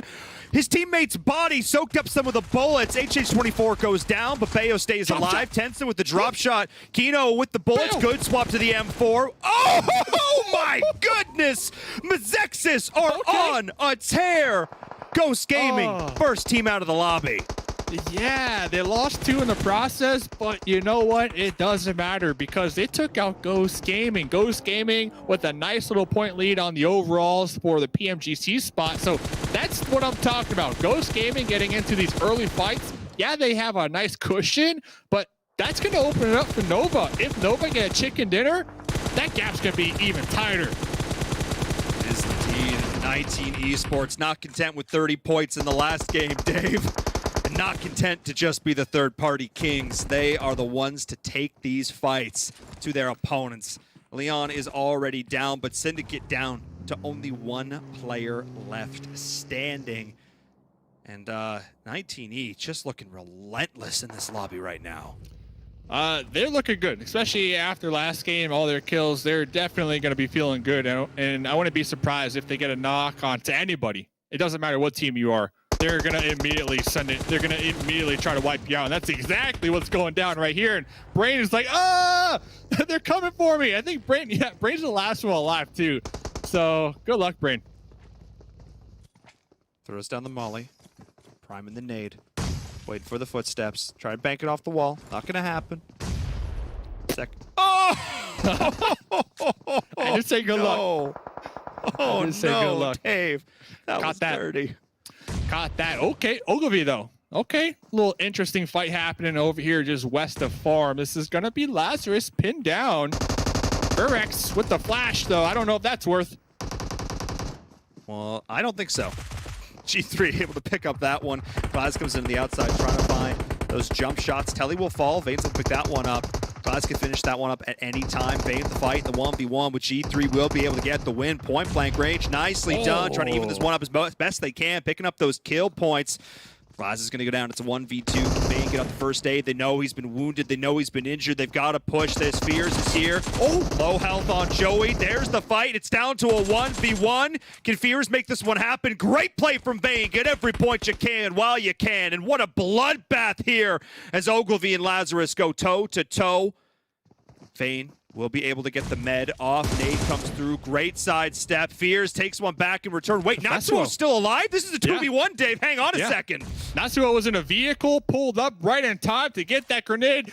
Bop right through that window to take out Lazarus. And I got to point out real quick, Ogilvy talking to Glaz, they told me that they changed up their play style here this week in particular to have all 4 squad mates be aggressive. All 4 squad mates look to take that fight and be those frontline gunners. Because a couple weeks ago, it was up to Natsuo. Natsuo was the only frontline gunner, always in frontline, and the other 3 squad mates were just those support players, making sure Natsuo has that room to do what they need to do. But they said, listen, squad, we need some kill points. Placement points, we're good. We're solid. We got that down packed. But now, let's change it up. And that right there, full-blown aggression from the squad, doing exactly what they told me they wanted to work on here. That's what makes me happy at the end of the day. Like, coming into the game with a plan and executing it. Ogilvy did just that. 100%. Natsuo showed up exactly when they were needed. Maybe they could have been there a few seconds sooner. Maybe could have kept one more teammate alive. Again, they were so split from the team. I thought it was a 1v1. But still, Dave, you're absolutely right. Every single player on that team feeling empowered to take the shots they need to take, make the plays they need to make. That's what I want to see coming into our third and final super weekend. As this game has been a bloodbath from start to finish. I absolutely love it. This ain't day number 1, week number 1. That's not us just chilling until the 15-minute mark. Dave, we're only at minute 12, and we have 3 teams out of the lobby. And 2 teams that we need to really pay attention to, Dope Esports and Boring Protocol. Dope Esports, they pushed out of their drop spot, milk the power just a little bit. And remember, Mezexis are going to be a little north in Lumber Mill, but only a duo, so they shouldn't be that big of a threat. Meanwhile, though, Boring Protocol, talking about threats, well, they got Pro Era right next to them who are looking for some kills this game. They got Nova with that soft 2-2 split also next to them. And then the third-party Kings that we just saw a couple moments ago, 19E in the area. So Boring Protocol, not only do they have all those teams around them, the next zone favors Dope. So this is like worst-case scenario right now for Bob. Oh, this was a hard shift, but potentially the hard shift to end all hard shifts down in towards Milta. These hills are going to be so hotly contested. Dope smiling ear to ear with this one, and Bop is stuck in the middle of all these teams trying to do correct scouting, trying to be smart about this, but it's going to be hard, Dave. I think they're going to probably try and go for a wide wrap, but they are not alone. Pro Era, WallStreetBets, multiple teams have the exact same idea. Everybody, it looks like they're going to be pulling up right behind 19E, a little ahead of them, just north of farm. For the southern wrap. Yeah, if we know Bob, they go for those wide wraps, and they're going to be running into Ogilvy and the Panthers, so they need to be very careful on their pathing here moving forward. Yes, they have 4 alive, but this next circle is going to be tricky. So many squads are full sending it into Milta, which is going to create a little more space on the western edge, but there are a few compounds here, Dave. Maybe just enough for these teams, these stragglers, the Panthers, 19, BOP, to move their way in. We'll keep an eye on that. This is the teams that I mentioned before. WallStreetBets, Pro Air are rotating up to the north, around Shelter, around Prison, to loop their way back on that side. We'll keep an eye on this, and I have to say, Dave, a very respectful circle number 3 shift. I was expecting a little bit more action here, but teams are doing such a good job of scouting this, making sure they're not running into any compound unprepared. So it looks like Fate might have recognized that there's some open buildings ahead of them. Now, these current spots are not in the zone, so they might just use this as a leapfrog moment to scout ahead. Farm is going to be clear for the time being, so I like how they're playing nice and slow. All these teams are. Notice, like, so notice 2 players will pop out of vehicles, ADS, the next compound. Next player will pull up, draw some fire. If that's the case, they should have the ability for those teammates to offer them cover, pull a UE, reset, but just smart leapfrogging. Look at this, Dave. NA's getting better at this. These are not the teams we saw on week number 1. These are not the sloppy full sends. These are smart. These are calculated. These are coordinated. And now basically every single one of these teams has made it into the next circle. Pro Era and 19, the only squads who may take a scrap on the outside of this circle. That was I mean, it's weird that I'm getting so excited about players driving around and not fighting, but yeah, just as a fan of NA, who's going to be sending, how many teams to the world stage, to the GC? That's why I'm excited about it. Go NA, go NA. Okay, so next circle does kind of favor BOP. Looking ahead, though, the terrain ahead of them, the compounds ahead of them, not the strongest, though. So they might have to utilize vehicles, or they might pull down to the shorelines where you know for a fact, like, there's no teams in the water. So pay close attention to BOP on their rotate and Dope Esports, who I feel like now this zone have a bigger challenge just because of all the teams that are going to be on top of them here. Yeah, there'll be quite a few teams they're going to have to contend with. Keep an eye on that. We're going to have a city finish basically here, no matter what. Milta very much in play at this point. Fights already breaking out. Nova, I think, on the receiving end of that one, if the kill feed is to be believed. Illuminati also getting involved. Illuminati need to get some points here, Dave. They can't go down this early. They need to get some points here, or else they are going to get passed. They did lose Shifan in all of this, but Nova still absolutely deadly in this situation. Rin with the nade. Yeah. The downs are still here. Rin will be able to full reset. Look at the smoke tunnel they laid out for him. And Mango could do nothing about it. If there was one player from Nova that could definitely get the 1v3, it's Rin. But I believe Rin's squad mates recognizing the push across the street from XSET. So instead of giving Rin that moment to get into that engagement, they immediately called them back to defend this this barn here. As we look around, and a lot of players just looking to find any type of cover here in Milta. Hugh is looking for it and not finding it. Pro Era opting to not, smart, slow, pushes like we've seen before. They realized they were getting pressured from behind from Dope Esports. They had to just send it, but that nade! Oh, Dave, that nade was huge. Nova Esports in an instant down to 1 player. That second would have gone through the window. That might have been it. Nova Esports hanging on by a thread. Illuminati, you have to push this. You have to go. This is your opportunity. This is your chance to take down one of the strongest teams in the lobby. But we talked about Rin. It comes down to Rin. The nade, the molly, buy space, buy time, back up, reset. Can they find the shots in a 1v4? Backed into the corner. Roasted. So many mollies right there. The Illuminati getting that double grenade knock, smoking out the pathway between their building and Nova's building. You said it, Envirum. The Illuminati, they need some points, and they heard you. And like, listen, we're going to get these points. And not only are we going to get these points, we're going to take out Nova at that. Oh, I mean, what a team to take out. Ghost and Nova already out of the lobby. Mango surviving with ANHP. Grave setting themselves up. With a smoke, but Illuminati very smartly moving down to this bottom floor. Harder to get those nades in the center part of this barn. Actually a pretty solid structure to defend here. A lot of angles to cover, a lot of windows, but also some decent places to defend. So not a bad spot. There's a reason they fought so hard to take it from Nova versus the building they were in, as the circle is continuing to center up onto Milta. We're going to find out soon just where these teams are going to need to go.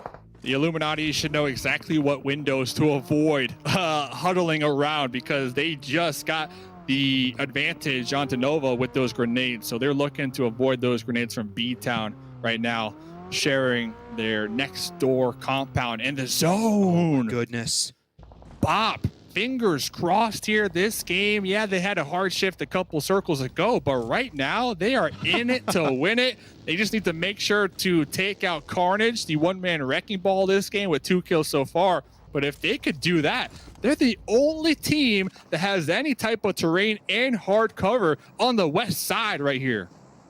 They do it. It's so funny. They were going north, potentially push out Carter. They were preemptively expecting taking down the last member of the team that was there, and then maybe posting a position on that hilltop. The second the circle shifted back below them, they all hit that quick 180, turned right back around, right back to that compound like you talked about, Dave, and now they're doing a 2-2 split. Players up on the high ground to watch the north, 2 players in the compound below.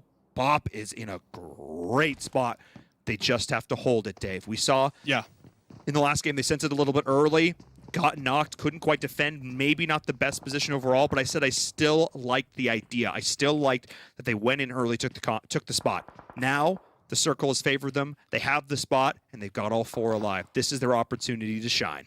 Also, right now they have a soft 2-2 split. I'm not sure I like this. I don't know if Bob, and considering their placement points on leaderboard, if they're a squad to hold it down. So I would like to see them grouped up a little more, especially with the Knights. All 4 members of the Knights just cruising right past you. This could be a missed opportunity, because now the Knights are crashing the compound that the duo from Bop were holding down.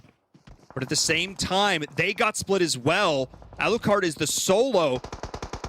Coops and crew will be able to push on in. Alucard, they needed to either take the fight or not. Now they're coming back to try and sandwich the Knights. They are able to do so. Fame Boys at least. Alucard will come back in, taking a lot of damage from Valak on the flank. It is still a 4v4 situation. Somehow all 4 players able to make it in now. Fame Boys is in the building with them. This is an aggressive posture. I'm not sure if this is what you want to do. A huge misplay.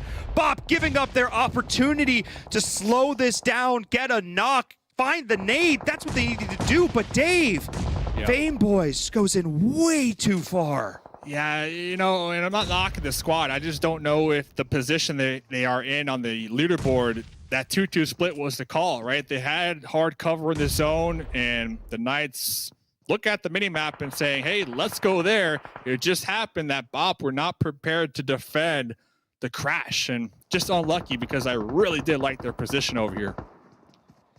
The only way they could have made that work, Dave, is if they killed Alucard.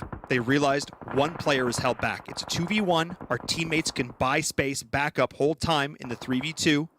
They kill Alucard, then they come back in a 4v3. That's the only way they make it work.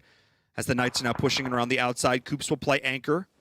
Nice opening nade there from Kissix. Will look to try and even this out. But again, what do? If you're Valak, if you're Fate, okay. Maybe you still have a chance here, as Dope are on the other side, I should say. They're playing up against XSET now. These are the 2 teams we have to keep our eyes on. Boring Protocol and Dope. Dave, these are the squads. Huge nade coming in from J7.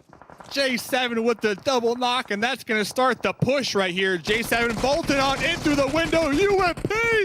Did J7 just take out the team by themselves? I think so.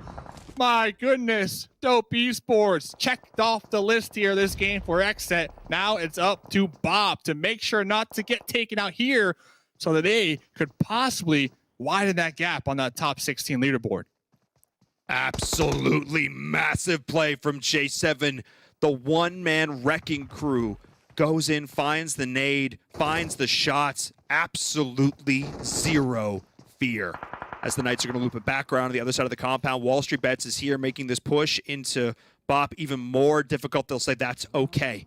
We'll take it from the other direction, rotate in on the other side of the circle. But now that XSET has taken down that team, Dave, they own the entire northern portion of this circle. XSET is in a great spot to really just run the show as Fate is forced back. It's a 4v2. A nade needs to come through. Can Chica find the angle? Valak is holding it smokes to there. Alucard with the send.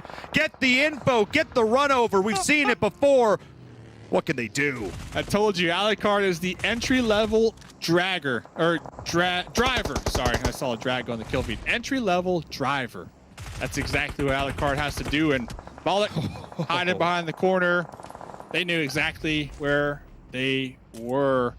5th place, though. 6 points. Huge for them to be able to, you know, build that little bit of lead like we talked about before, but even bigger for the Illuminati, who are still in this with 5 kills. Lots of kills for these top teams, Dave. Every single one of them has fought the way in tooth and nail. 13 will be the final total for the Illuminati. Big smiles for them. That's exactly what they needed to do. But I talked about XSET, their 2-2 split, doing so well for them up on the high ground. They will be able to get the opening knock onto Alucard, but look at the amount of smokes that these teams have deployed, Dave. The value of the utility in this game has been off the charts. 4v4, and XSET with a little 2-2. They're going to be holding down both the Panthers and the Knights, taking fights at all fronts right here. And Alucard drops, making it a 3 for the Knights. We haven't talked about the Panthers a whole lot, Dave, but they have 9 kills. They have been working their way through the city. We've been focusing on the other teams, focusing on Dope and Boring Protocol, just because of the story, just because of what's on the line for them. But the Panthers, they're the protagonists of their own story, as it were, and they have cleared out Milta and done it in style. 9 kills and all 4 left alive, and they're looking to keep adding to that total.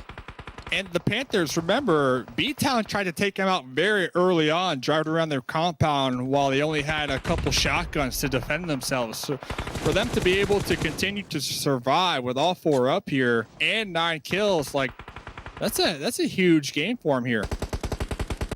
It is indeed, and I love this position. I mean, I love these shots from Moso. I'm just going to keep talking about it. Moso has been getting involved in so many of these fights, just so much great game sense. And with the circle centering up on the Panthers, right, I mean, they could not ask for more than this, Dave. Curious, now that the zone doesn't favor XSET, okay, J7 and J both going to be running in tandem behind these smokes, behind the hay bale. Okay, the other 2 squad mates going to be grouping up. So they're looking to concentrate on taking out the Knights first. They are indeed, but the Panthers, a wall of fire. That concave is absolutely huge. They are pinned down. Jay is just going to try and send it in, go prone in the grass. Will get ripped right out of that vehicle. Beautiful headshot. The Knights are just gritting their teeth and trying to hold on through all of this. Look at the shots.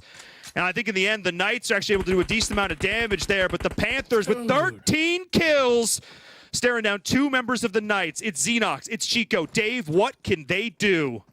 Legal, 6 kills so far, looking to get the final blow here on the Knights with a grenade. Xenox, Chico, last one's alive. Oh, avoiding that run over. Chico still does drop, though. Yeah, UEL looking to finish this one off. They know exactly where Xenox is. The shots ring true. And Dave, just like that, the Panthers able to get themselves the chicken dinner here. Is this another 15-kill game? 15 kills. Legal had 6. Jay with 4. The whole team points across the board here. And I kind of mentioned it, like, they started all the way down there, military base. That's their drop spot. Of course, everybody knows that. BTOWN taking full advantage of that, trying to take them out really early on, not able to do so. And the Panthers just after that, moving from zone to circle, and having a nice compound at the end to just third party the push from XSET to rack up some more kills. 15 there. Look at that damage, almost 2K. And look at how little healing. I mean, that's just efficient gameplay. Not even 2,000 damage for 15 kills. Dave, they were playing so smart. That's exactly what I like to see here from the Panthers. They played their style. They came in from the edge. They were relentless. They were playing like Panthers. Just, you know, stalking their prey in the night. And at the end of the day, able to rack up another win and another $1,000 in their pocket. But the day is not done yet, Dave. We still have 2 more matches in store for all the fine folks at home. The final 2 matches of the Super Weekend. The final 2 opportunities for teams to win $1,000. So, means we're going to call it for today. Send it back over to our analysts because we still have 2 more matches in store.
OnePlus 9 Pro. The OnePlus 9 Pro. Oh my god, this phone feels incredible. The best processor, 120 hertz, 12 gigs of RAM, and a Hasselblad camera. What more could you want? The HyperTouch on this bad boy is phenomenal. The best model of OnePlus phone I have used to date.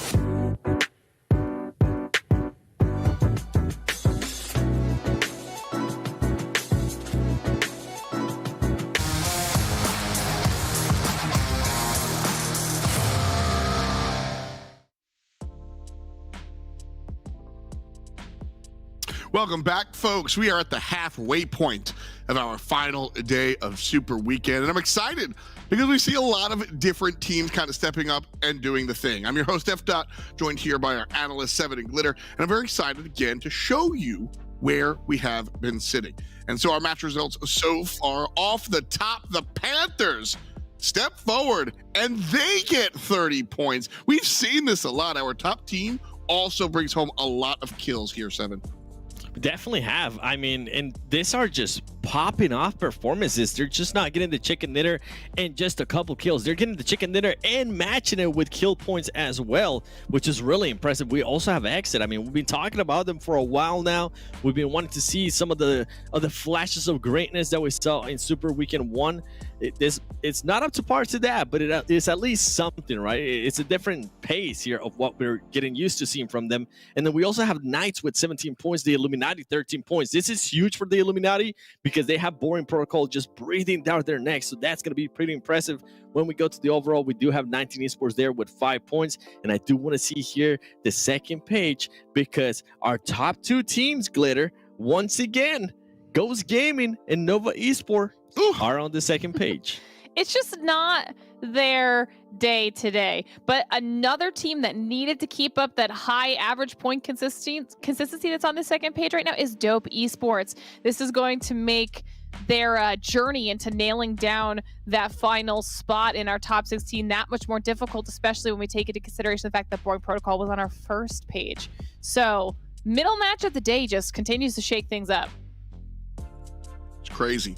Absolutely crazy. Seeing 2 points for Ghost, just insanity when we take a look at what's been happening and what's happening right now. Very, very different stuff. And because we have different stuff, I want to see damage again. I want to see where these teams, if they've just been stealing their kills or if they've been actually doing the work. And so total damage for our second map of Erangel coming at you right here. The Panthers on top, 15 kills, 2K. XSET, though, also bringing the damage, but unfortunately not able to really meet the amount of kills here, Glitter, with only 8. Yes, but I will take that damage out of XSET. I'll take this performance out of Panthers. First of all, obviously, we got to give love to the Panthers, but XSET, I feel like they are slipping into that quiet consistency role for today, where they're having really solid gameplay, really solid damage, good amount of kills, just not getting that chicken dinner. But this is going to be a good ramp up for finals. I'm going to keep talking about finals because we're almost there, guys. Okay, we're halfway through the day after this, so it's something we're focusing on.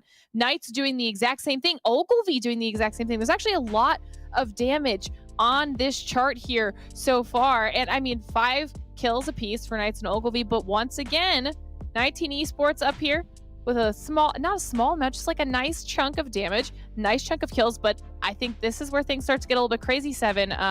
Illuminati finally having a really solid performance, but right next to Mezexis, who's also been having solid. I mean, I don't even know anymore at this point. It's just a cowboy shootout, all right? Even the cowboy cows are currently hiding. And then something I wanted to point out with XSET is Polo's actually not their main performer today. I was looking to see if it was going to be the main performer. He is not. It's actually J7. He's currently got 8 kills, 1,300 damage. Polo is putting up a great performance, though. 1,000 damage with 4 kills. I mean, not bad, but it's great to see that they're just not depending on him for them to be able to put up this kind of performance here today. You've been saying that the entire time, Seven. I got to give you your credit. You've been saying this XSET team is, when Polo is on, they look really good, but that's their problem, is that we haven't seen other people step up. We see another person step up, and all of a sudden XSET looks a whole lot better. rooting for the consistency on that squad. But I want to talk about two other teams that look a whole lot better, Illuminati and Dope Esports. When we take a look at these two squads, they have not really been performing, full stop. They find themselves at the bottom most of the time. But here we are, Seven, and these two teams have absolutely been doing what they need to today in competition. I've been really impressed. Yeah, I'm really impressed too, and that's why we kind of wanted to compare them, because it might come down to these teams being up against each other, just separating them by 1 point. Anything can happen here, right?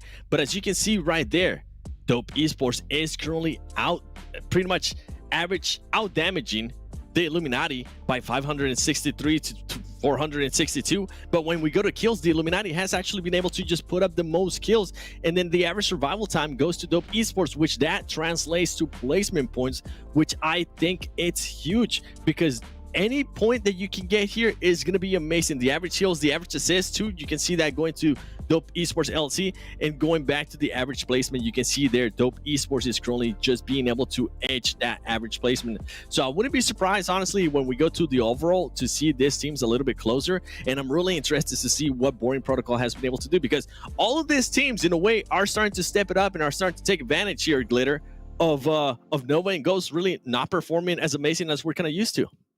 Yeah, I mean, Nova and Ghost, they're obviously maintaining that first and second place spots. That gap hasn't really changed that much between the two of them.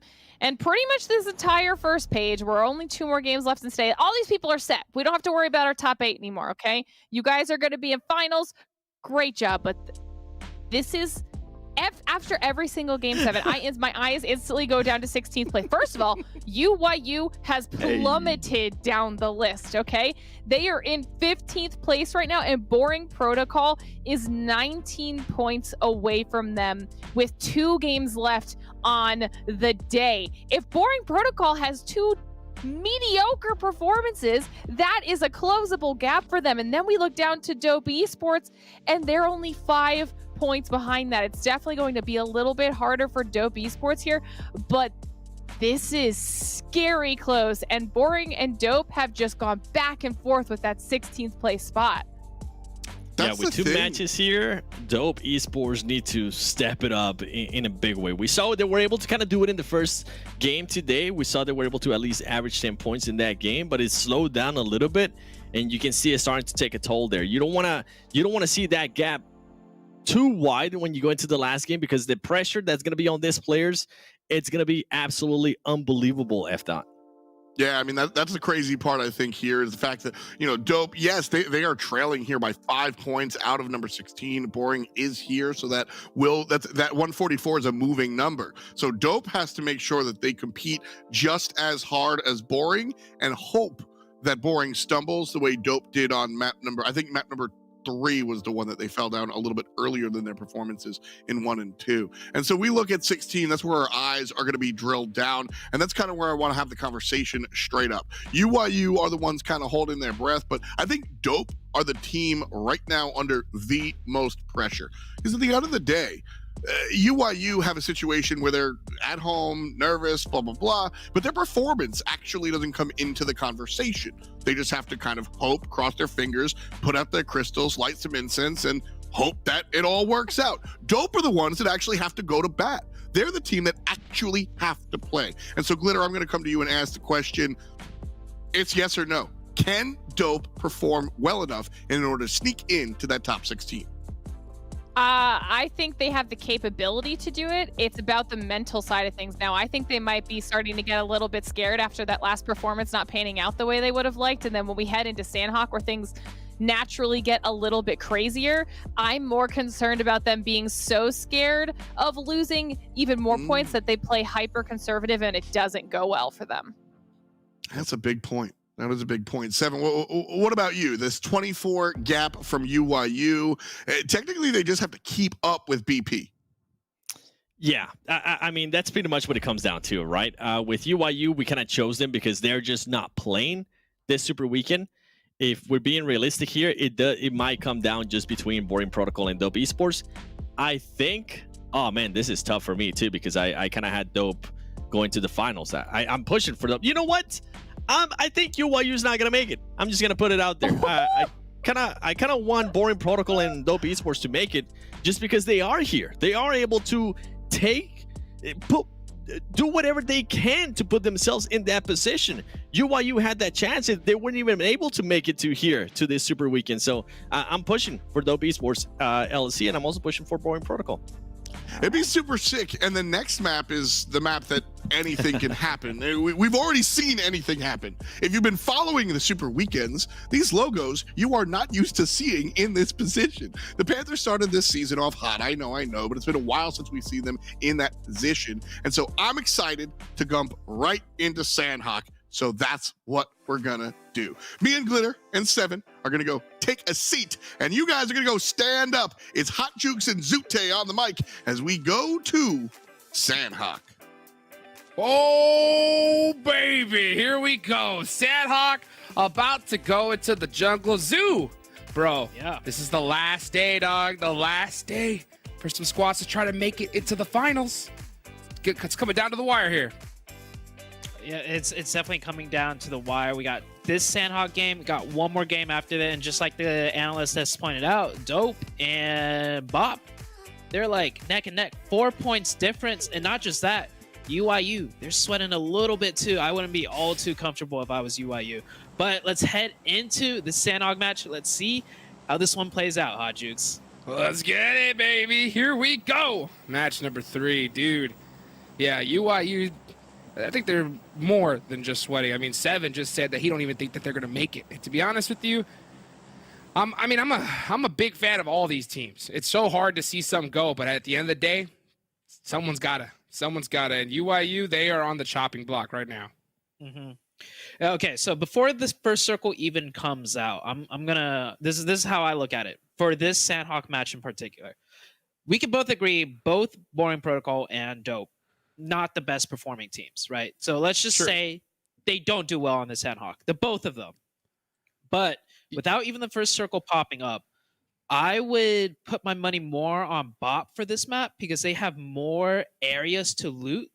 And you know what that means? They could get more first aid kits in case of that dire first aid situation coming through. You see Dope right there doing a split loot on the north. That's not a lot. Bop on the west side does have a little bit of contention from WallStreetBets. That is new, so was not factoring that into play. This is going to get very interesting, Hot Jukes. Oh, yes, sir, it is. I mean, honestly, I think that if Bop and, Dope have a good game here, then they have a chance.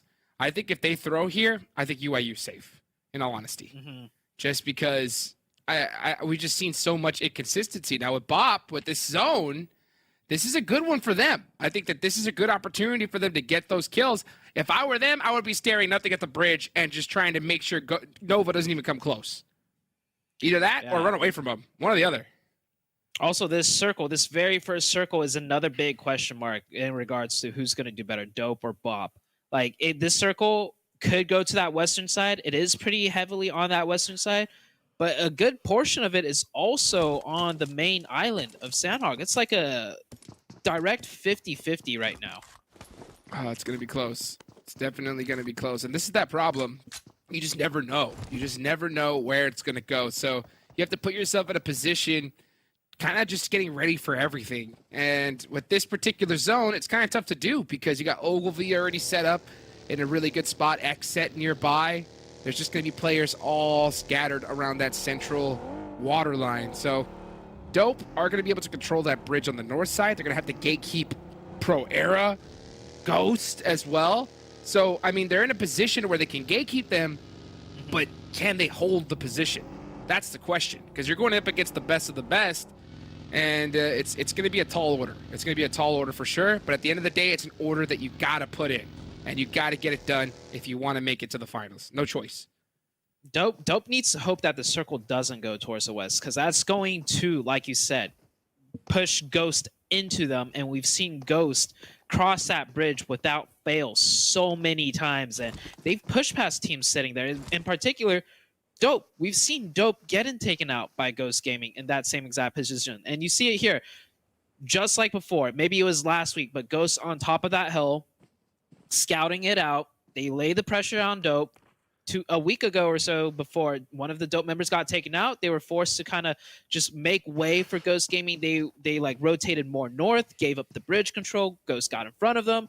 Then Dope just had a terrible game after that. But on the opposite side, Boring Protocol also running into potential trouble here on the back of a buggy. Not the safest place to be, and also driving past WallStreetBets. They were getting shot at by the Lazarus team just now, and they're driving straight into the Nova team, rotating in through the bridge. This is what I'm talking about. Like, this has just got me scratching my head, knowing what you have on the line. You had to have done some research. You have to know that Nova are going to be crossing that bridge from Ruins. I mean, they let us know pretty much after the first Sanhok that we played in this tournament.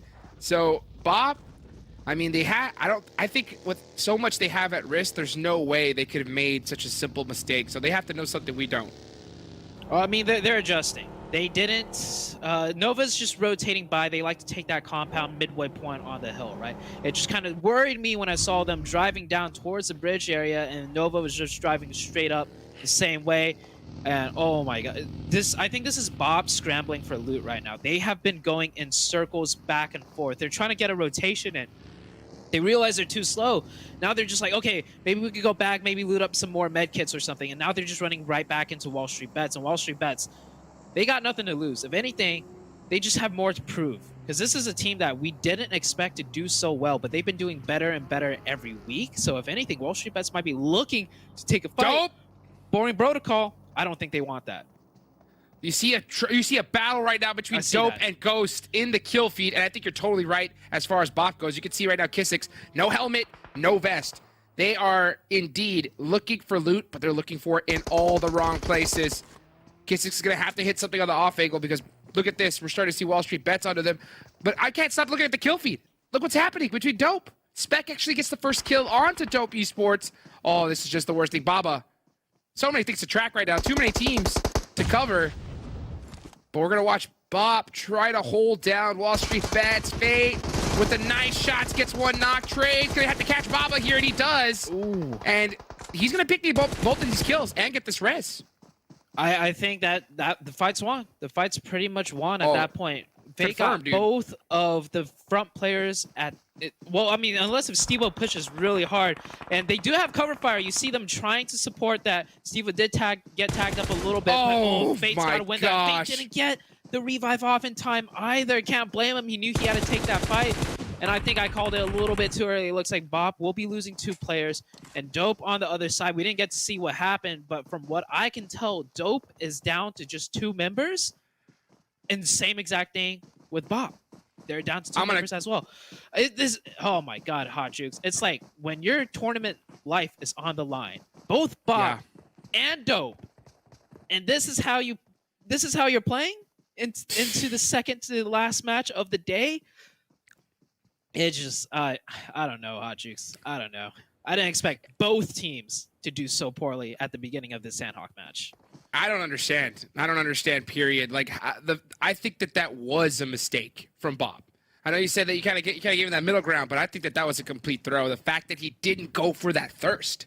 If he would have thirsted that second player, not only do you get those 2 points, but you eliminate that player from giving instructions to the rest of the team to come and just full send on you. They knew exactly where he was because of that. Yeah. So, I mean, it was just such a shocker, especially with how many points you need to not go for that thirst. I think they just dropped the ball. Just the pressure. Just get into it. I agree. And while we're just harping on these 2 teams, I mean, I'm sorry, but I got to call it. We like have it to. Is. I think Dope dropped the ball even harder. As far as Bop goes, I think WallStreetBets kind of dropping in that area threw them off, maybe just slightly a little bit, and then they ran to Lazarus, and Nova came in. Like, they should know these teams are rotating to these positions, sure. But they had 3 different teams to kind of juggle in the midst of that chaos. Dope, on the other hand, it's just Ghost Gaming. And Ghost Gaming, you can read them like a book. Just watch their VODs. They do the same thing over and over. Over and over. And you decide to sit in front of Ghost Gaming on that circle and try and stop them and then fail miserably. Like, I've seen Dope lose that same exact fight last week or something like that. So it blows my mind. It just absolutely blows my mind. Well, it looks like, well, I'll tell you what, it may blow your mind, but UYU and their fans are screaming right now. They are they're like, happy. they're saying, They're "Let's happy. go, Ghost!" They wear their Ghost shirts to try and hopefully make their team hang on here. But man, Dope and Bob just not having pretty much the worst start of any team in this lobby, and they Did happen to be anyone the else two die teams. on No, I that don't think so. beside And those they two need the points the teams? most.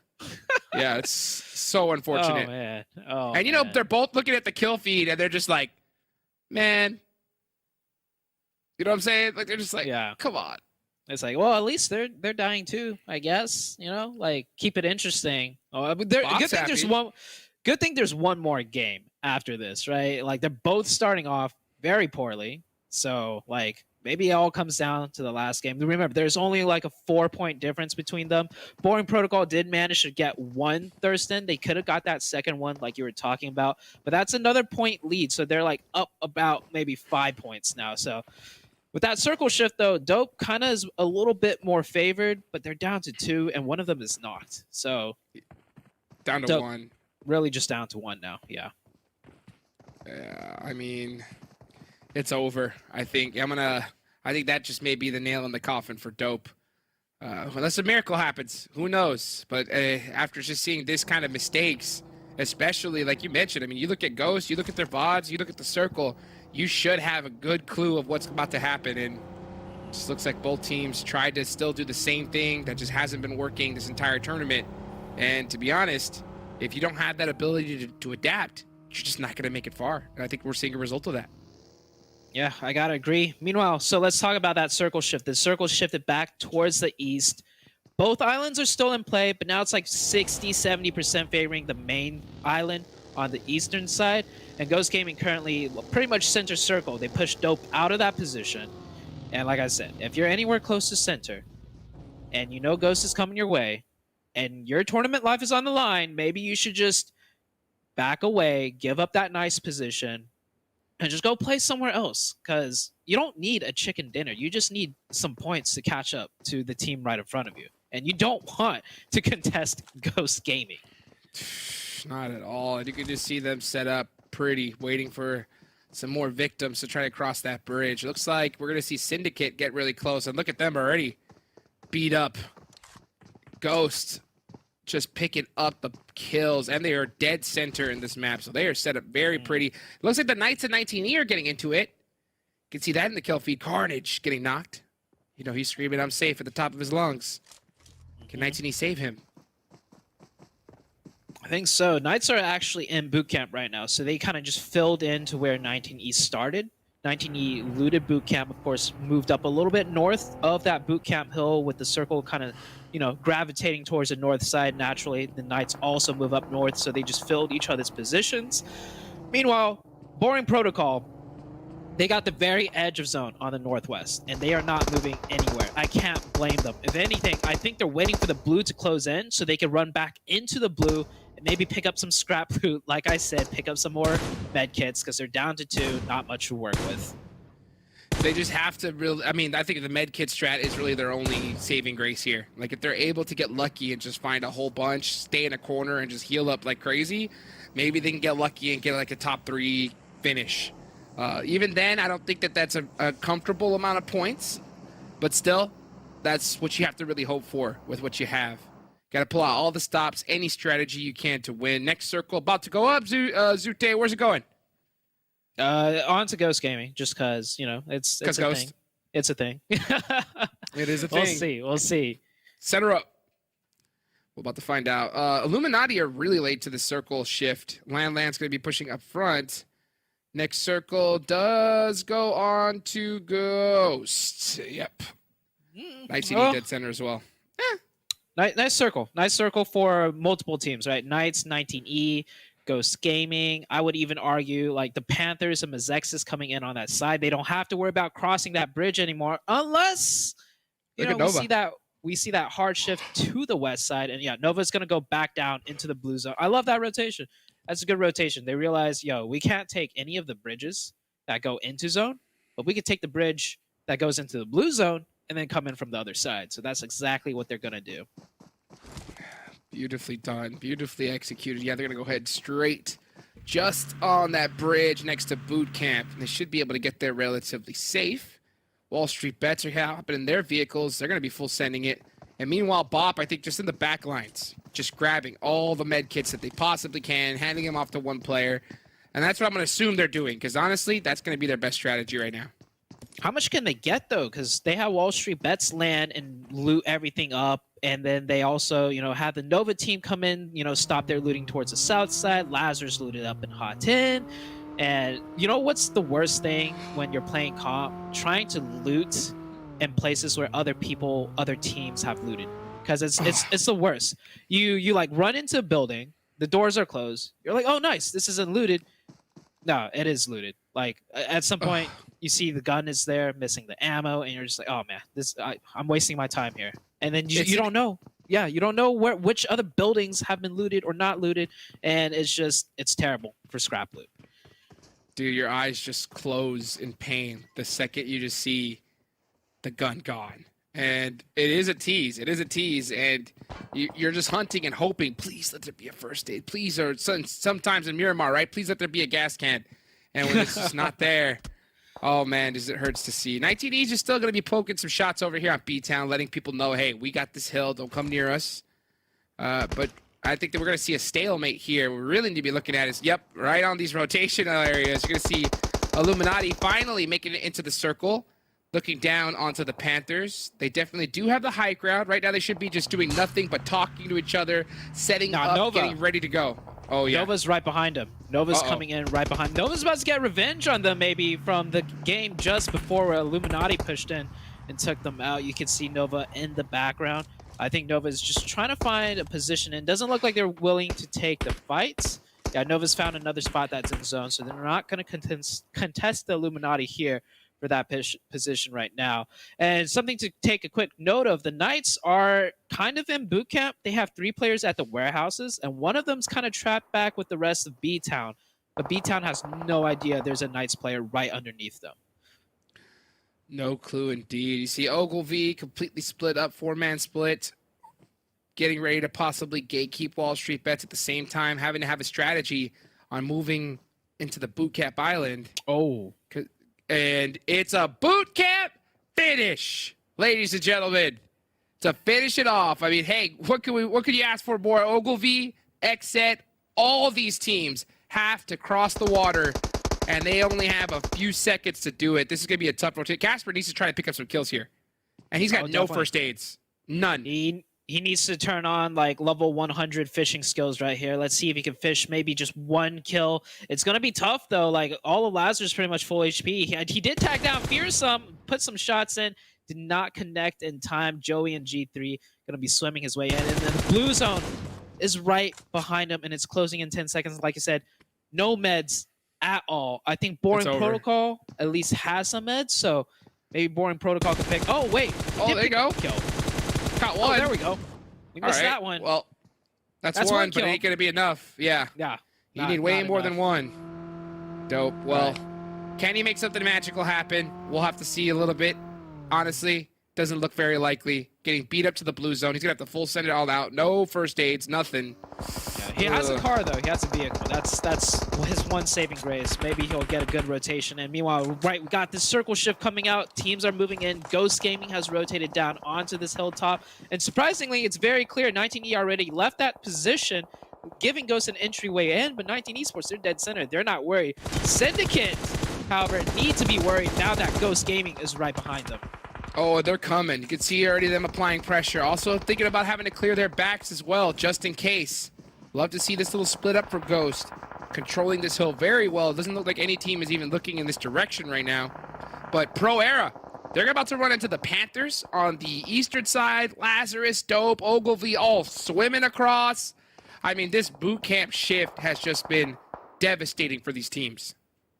It was at 50-50. We saw it in the very first circle. Could go to either island side. It threw Nova in for a loop, but Nova's such an experienced team. They're chilling right now in the south side. Oh, the nade! Wow. Siga coming in huge. And it was actually Hugh with the pre-nade onto the doorway. Don't know if that was intended, but it worked out perfectly. The Panthers down to just 1 player. Pro Era looking very strong here. Oh, beautiful Molotov, and he's looking down at it. but it looks like he is going to make it away just in time. Pro Era's got the Panthers on the ropes here. As long as they don't make a mistake, they should absolutely have it against the Panthers. The good shots. Oh, and look at that, getting tagged from the back. Is Spec. Should be easy coming, but they're having a little trouble. Finish him off here. They're about to cage the Panthers real soon. They're just making sure they don't get any players knocked and thirsted. It happens so often on Sanhok when you get a little bit too overly aggressive and the player gets knocked, and then obviously the Panthers last up goes for that hard thirst, right? There's that quick peek, get the info, use some more utility. I don't mind it, like just make it quick because zone is closing. Ghost Gaming is about to start rotating down, and that should be the end of it. There we go. Pro Era taking out the Panthers. Very well done. And the circle has shifted into boot camp. Like, just dead into boot camp now. Oh, Polo getting hit. Oh, double Molotov. No! Gets burnt up twice. And XSET does go down to Ogilvy. Great play from Ogilvy, having to make it happen. Oh, and they're pushing in. Catching Syndicate. Atsuo running into the blue zone. Trying to make it in by the skin of his teeth. He has to jump and bakes it. But can he make it across this street? Doesn't look likely. Salty catching him. That's always the scariest cross in all of competitive. When you get that boot camp circle and you got to run on the road into boot camp and you see so many windows, so many buildings, it's just like somebody's going to shoot me. Same thing for Pro Era. They're trying to run their way in towards boot camp, and it's 19 Esports hard gatekeeping them out. Mezexis did make it in though. Not all the way into zone. I think they do have some safe little position in that circle, in that mini map. And with that next shift, though, they got to get going. Once again, Boring Protocol. Easy kills. Has made it in. And Pan from the blue zone. I think that's 2 kills right there. Yeah, but couldn't get the finish. That's unfortunate for him. You can see there goes Pro Era eliminated. 19E going to start throwing some nades. They don't have to worry about Mezexis. Pan did the work for them. Right now, they're just trying to be able to confirm those points. I think they do realize it. They heard the nade, they saw the knocks. And after that thirst, not able to get the finishes on them. So you can tell they kills at least. Yeah, it's going to take him to the bank there. Nova still alive. 4 up, have been kind of quiet, just sneakily getting into the circle off that rotation. But man, they're just showing they're just flexing right now. That rotation was so sick, and they're going to make it into the circle just fine. Nova's playing for some serious points here. Yeah, Ghost Gaming also made it into zone. Nova still has to try and make their rotation in. Looks like not as successful as Ghost. And Ghost Gaming is so good. They just kind of poof their way into boot camp. We don't look at them for a second, and they make their way in. Just phenomenal rotations. 19 Esports clearing out the Nova team. So that is Nova out. Ghost Gaming can continue to try and catch up to the Nova Esports team in terms of points. And yeah, with those kill points, 6 kills right now, Ghost Gaming with 3 up. They may as well be a 4-man team because whenever they lose one player, they still play like a 4-man team, just as deadly. Oh, they don't want to group up like a 4-man team though. One nade that could definitely cause a lot of havoc for them. And look at it, that's exactly what happened. Ghost getting eliminated by that use of utility. WallStreetBets Steve-O is still alive, not for long though. 19E catching him in the ear. 19E are just timing this so perfectly. 7 kills so far. And I'll tell you what, Acer and Leon as a duo, force to be reckoned with. Bop's still alive. Bop! Yeah. Boring Protocol. Top 4. Alec. You called it. They could make top 3 with meds, but actually, I don't even think they medded. They just snuck their way into the zone. And surprisingly, the zone's favored them. And Valak, he's in that next circle. So Alucard, he's a solo player, not in the circle. So Valak could potentially get a top 3 position here. 19 Esports also not in zone. Valak could potentially get top 2 even. He's gaming. He's gaming. He knows what's on the line. He's got to get it done for Boring Protocol. 19E, throw in some utility up into those windows. Gonna start applying the pressure. Here comes the blue zone. This is circle number 7, ladies and gentlemen. You don't even want to touch Papa Blue right now, because he'll punish you. Acer with the nice cooked nades. Doesn't look like, is he gonna be cooked enough? He should catch Grave if he times it. Oh, actually almost gets caught himself. Actually, the nice trade. Leon on his own, and Valak pops out. Oh, he's got the MG3. He's got the MG3. Oh, don't go for the reload. There's so many kills to be had right there. Just keep spraying the smoke.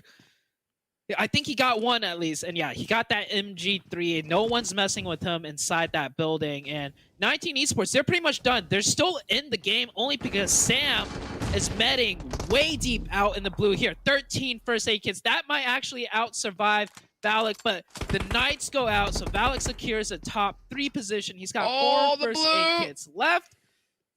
I think 19 Esports might just get that second place. And I mean, BTOWN, let's not forget, these are $1,000 chicken dinners on the line here, Hot Jukes. Big money to be had, and BTOWN are going to be the team most likely to get it. Sam just still healing up in the blue. Valak with the MG3, though. He's got the squad wiper. You could never underestimate this gun. Oh, just peeks a little too long. BTOWN shut that down real quick. It's all BTOWN. $1,000 in the bank. Sam saying, you know what? I ain't risking it, baby. I'm going to hit every single one of these first aids. He's got and make 9 sure left. Yeah, we're gonna be here for a while because this man, he ain't gonna miss that first aid button. I guarantee you. You know what's crazy? You could probably loot like half of. Oh, okay. Well, I mean, thank you, Sam. I was gonna say you can loot half of the Sanhok map and not have as much medkits as 19E did, because you know where 19E loots? Boot camp. That's where all the stacked loot is, and there's a reason why they want to drop there. But BTOWN, all right, BTOWN on Sanhok. Wasn't really expecting that one, but $1,000 chicken dinner, that must be feeling good for BTOWN. Take it to the bank, baby. Let's take a look at the winner chicken dinner graphic we got right here. BTOWN, 1,300 damage, 8 kills, and a great finish right there. And and $1,000. Don't forget that, ladies and gentlemen. Big money to be had and won. So, I mean, hey, a great performance in them. They timed it just perfectly. But at the end of the day, it's all about Bop and Dope. Dope couldn't get it done, but Valak got 10 placement points right there and some kills. So a great ending to a bad start from Bop. So still getting it done regardless. You'd love to see it.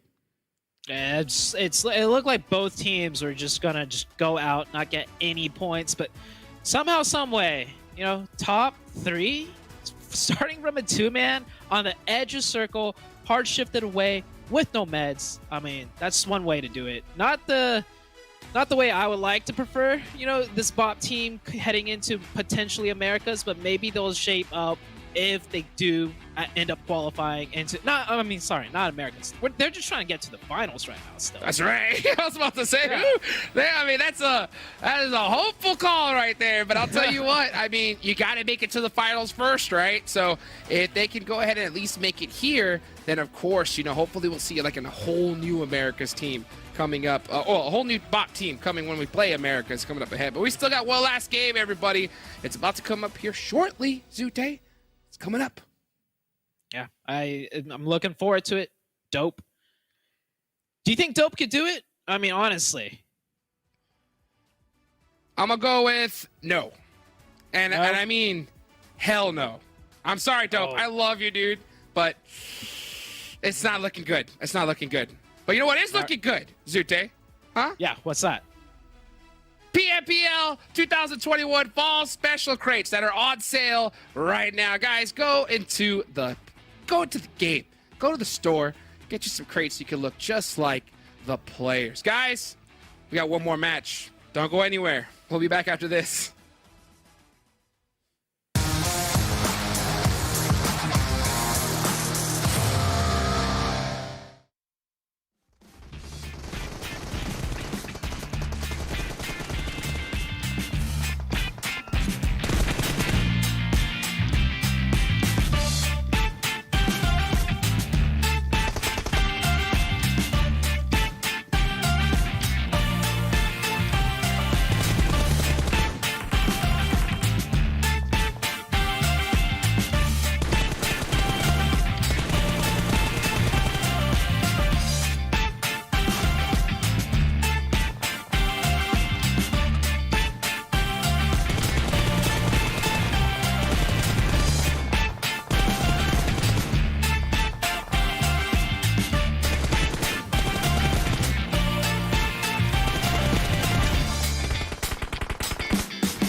OnePlus 9 Pro. The OnePlus 9 Pro. Oh my god, this phone feels incredible. The best processor, 120 hertz, 12 gigs of RAM, and a Hasselblad camera. What more could you want? The Hyper Touch on this bad boy is phenomenal. The best model of OnePlus phone I have used to date.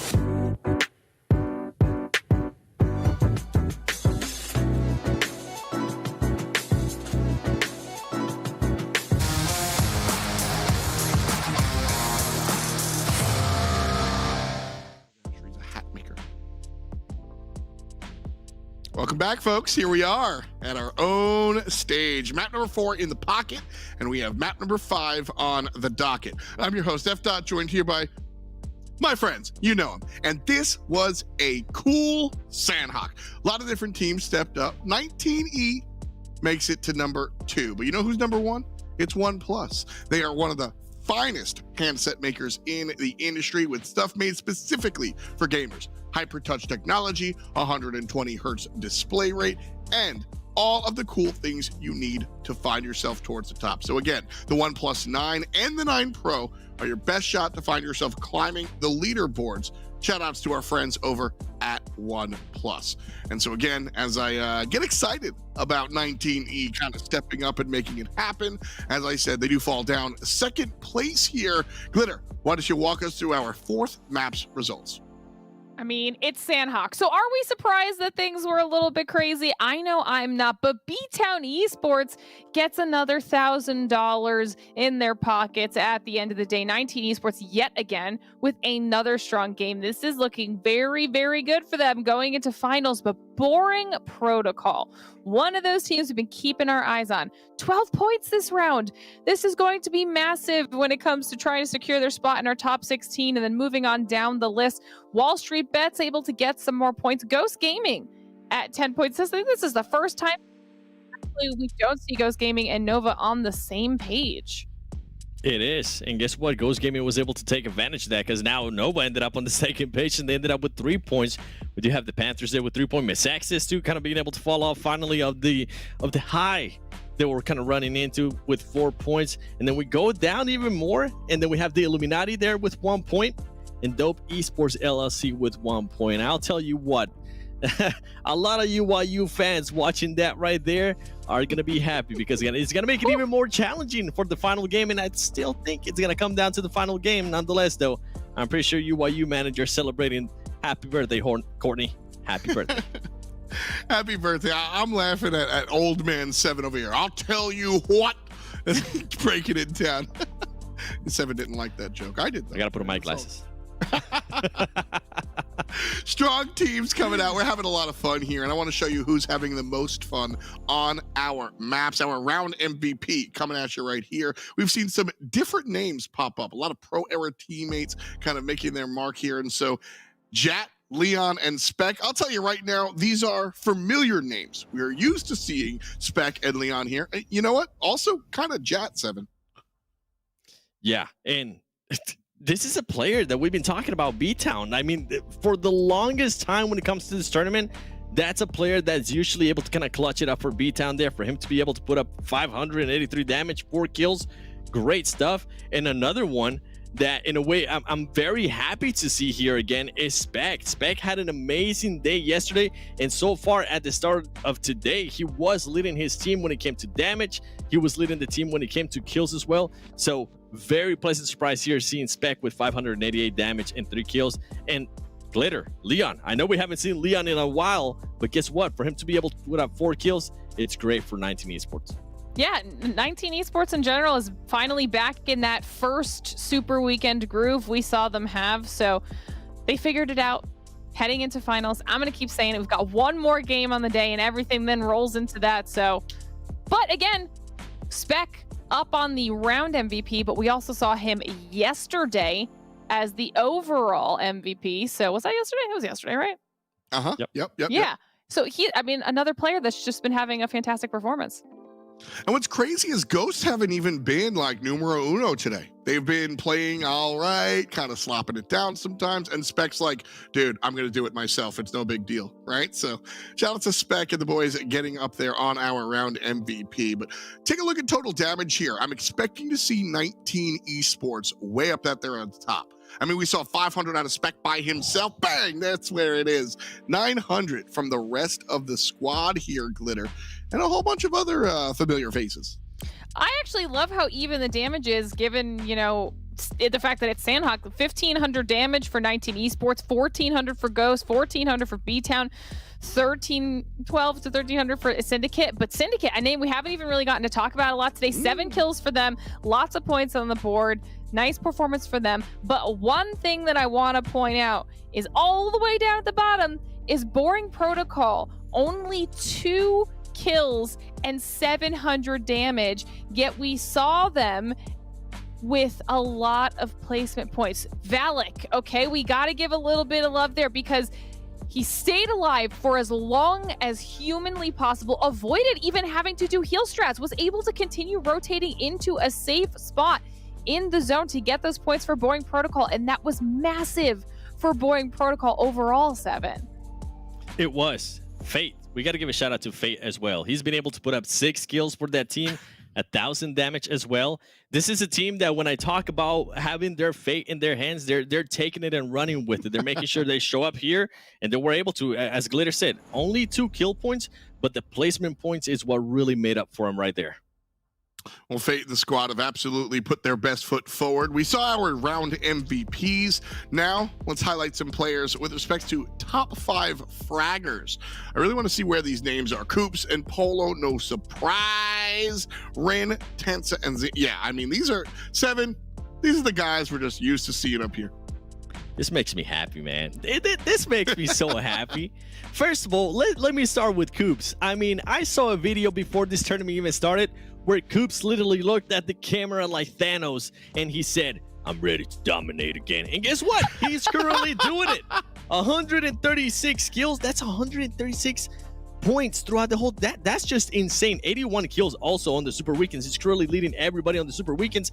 And then we go to Polo. Polo, it's in a way running from that major first Super Weekend that he had. He has had some consistent performances here and there, but he hasn't had that pop-off, which is honestly what I would like to see because it's going to make it even closer. And then you have, in a way, Ren, which out of nowhere, he just decides to show up and start dropping 20 bombs a day, which is absolutely unheard of for Ren. So overall, the variety of players that I'm seeing here, Ren has 79 Super Weekend kills, 123 total kills for the tournament. And then we go to Tensa, even though today, at least at the start of the day, Tensa wasn't leading for this Super Weekend Ghost Gaming in regards to kills. He's just that good. He's able to keep up a good performance. He's able to be just very consistent, and he's actually one of my favorite players to watch. And then when you talk about consistency, I mean, we can look at Xenox right there. 50 league play kills, 50 Super Weekend kills, 100 total. It's good to see Xenox is now finally starting to adjust here tonight, and this is kind of what I expected to see out of Nice 2 for them to end up with 2 big player names here in regards to Xenox and Coops. And this is even scarier because we're getting into that final shape, right? We're getting into just Xenox being comfortable with himself. And if I remember right from season 1, Xenox was saying, as soon as I get comfortable, I'm able to just play more freely. I'm able to play the way I want to. And that is scary for a lot of teams. It really is. I mean, that's when you really got to start checking and taking a look at every single team, taking inventory and seeing where everything's at. Well, between the MVPs and the top fraggers, you probably saw one of your favorite players up there. If not, let us know who your favorite player is. Find us on Twitter or Facebook or even just in the stream chat. Use the hashtag PMPL and put your feelings out there, who your favorite player is, maybe favorite team, or who you're just rooting for in general to find themselves in the finals. And that will put you on our radar and you will join our conversation. For now, our conversation comes to a close as we get excited to sit down for our 5th and final map. We're going back to Erangel, and so for now, I say goodbye to my analysts in just a moment. 22:20 EDT. Time is now. Erangel is coming up, and we will see who shows up and who shuts up as we head out to our 5th map. So again, thank you so much for hanging out. We've got one more for you guys, and it's coming right about now. Time is now indeed, F-Dot, bro. Last game of the regular league play, bro. I cannot believe we're in the last game here. And the time has flown. So much has happened. And if Dope doesn't pull off a miracle here, they're going home, dude. And every single time, Zute, we've seen just crazy shenanigans in the last game, dude. I am so stoked for this one. I mean, yeah, that's one reason I love competitive. Miracle runs do happen from time to time, though. And if I'm being honest, I don't think, like you said, I don't think Dope's going to be able to pull it off. Who knows, though? But then again, Bop wasn't supposed to get a third-place finish with that Sanhok start they had. So it's like, you know, anything could honestly happen still. So, you know, fingers crossed for, and I wish the best of luck to Dope. Hey, I mean, you got to give it to them, right? You got to give it to them. If you're a fan of Dope Esports LLC, of course, spam it in the chat right now. They need all the positive energy that they can, because this last game is going to be just straight chaos from start to finish. It ain't going to be like any game that we have seen so far in this tournament. That is a fact. I gotta agree with you right there, Hot Jukes. And on the flip side, right? Like on the flip side, we're talking about Dope and Bop a whole lot. On the flip side, going into the finals, this is the last match. After this, top 16 qualifies into the PMPL North America finals. On the flip side, there is Ghost Gaming and Nova that's gonna keep continuing trying to battle out for the PMGC points. Now, a quick reminder for everyone. Once we get into the PMPL NA finals, when that ends, that is it for PMGC qualifications. And if you don't make it there, you got to get a certain amount on the top end to get into the PMPL Americas. And then from there, you can try to make it into the PMGC. But that's where we're all headed. We're headed into the PMGC. But can Dope even head into the PMPL NA finals? That's the big question that we're looking at right now. I'll tell you what. It ain't going to happen if they play like the way they played last game. They're going to have to do something big. They have to do something different. They have to adapt. And for me, I'm all about that clutch factor, dude. I love it so much. I think that is the most important thing to have in this entire game. The ability to just, the last game, show up big and get it done. Dope haven't been able to do it before, so it's, I mean, we got to just look at the data. But at the same time, if they do it here and now and pull out this miracle, I'm a Dope fan all the way in the finals. Are you gonna get the Dope LLC shirt if they pull it off? The big, bro, the big L, and C are gonna be right here, dude. But I'll tell you what, if they don't do it this game, it ain't gonna be nothing but just a big L. Oh yeah, just two L's, just double L's right there, and no C's, no corporation. Because after, if they don't make it, that corporation is dissolved, Hot Jukes. It is gone. It is out of here. We're not seeing them until maybe, next year when PMCO rolls around again. But let's not stall any longer. I'm sure the players, the viewers, let's go. They want to see what's going to happen. They want to see, is Dope going to make it or is Bop going to make it? And I think by now it's safe to say UIU is chilling, okay? Like maybe they're sweating just a little bit. But UIU after that last match, I think they could breathe a sigh of relief. So let's get going, Hot Jukes. We're into Erangel. We're on the plane. Let's go, Dope. I'll tell you what, UIU Courtney's wrists are on fire right now from just doing cartwheels nonstop after that last game, because that is oh okay. Man, I tell you what, UIU is hype. There's honestly nothing worse than just for some reason not making it into a super weekend and just having to just watch and sit while you not only see other teams pass you up on the leaderboards and possibly knock you out completely, but also watching them get $1,000 every game, and you just can't have a taste of it, But now that's true too. It's within the grasp. It's within the grasp for UIU. Dope. That's a reach. That is a heck of a reach, But I've seen some people with some long arms. You know what I'm saying? Yeah. Like I've seen you, like when we went to dinner, and I put a steak on the table, dude, you reach. Oh yeah. Maybe that's what we need to do. we need to dangle some more chicken dinners in front of Dope. Well, I mean, there's only one left. There's only one chicken dinner left for them to get, and it's technically there's more if they get this one and they pass Bob. But I mean, this is a lot of what ifs, Hot Jukes. And back to what you were saying about doing cartwheels. Is that what you do when you get excited? Do you just bust out a bunch of cartwheels, or is that all day long, dude? All day long. I'm nimble. You know, Okay. I'm quick. All right, let's take a look at Dope and Bop, though. You see it on the map. They're dropping opposite ends. Both teams not contested, so good start. They will get to loot up, do their regular start, and then also both teams nowhere near that first circle that pops up, right? So I would say that first circle, Dope and Bop both with even ground, with even footing. Doesn't, really give either one an advantage. Yeah, it's just pretty fair, pretty even. But that's Erangel and Hole, right? Like, this is the map where I think it is just the most even above all. So they're just going to have to do it. But I think that, in all honesty, if I was Dope, and if I was their coach, right, or if I was their IGL, I'd be like, yo, we're full sending everybody. We have no choice. Because all the kills are going to be gone. Because they need a crazy performance here, if I'm not wrong. That's true. But, okay. I mean, it's just one of those situations where you can never really say for sure, what they should do. But whatever they do, I think so. It's got to be crazy. It's got to be big. And they, we've seen Ghosts, not full send anything. And then at the end of the game, hey, they got 15 kill chicken dinner. But that's Ghost Gaming. They're a different breed. So we can't really compare Dope to Ghost. And meanwhile, we do have some fights already breaking out. 19 Esports. Just Sam left. 2 first aids, no gun, and 5 bandages. So 19 Esports looking like they want to just rest up for the finals, And they're like, Sam, you got this. My buddy and I, we're gonna go chill. You got this, bro.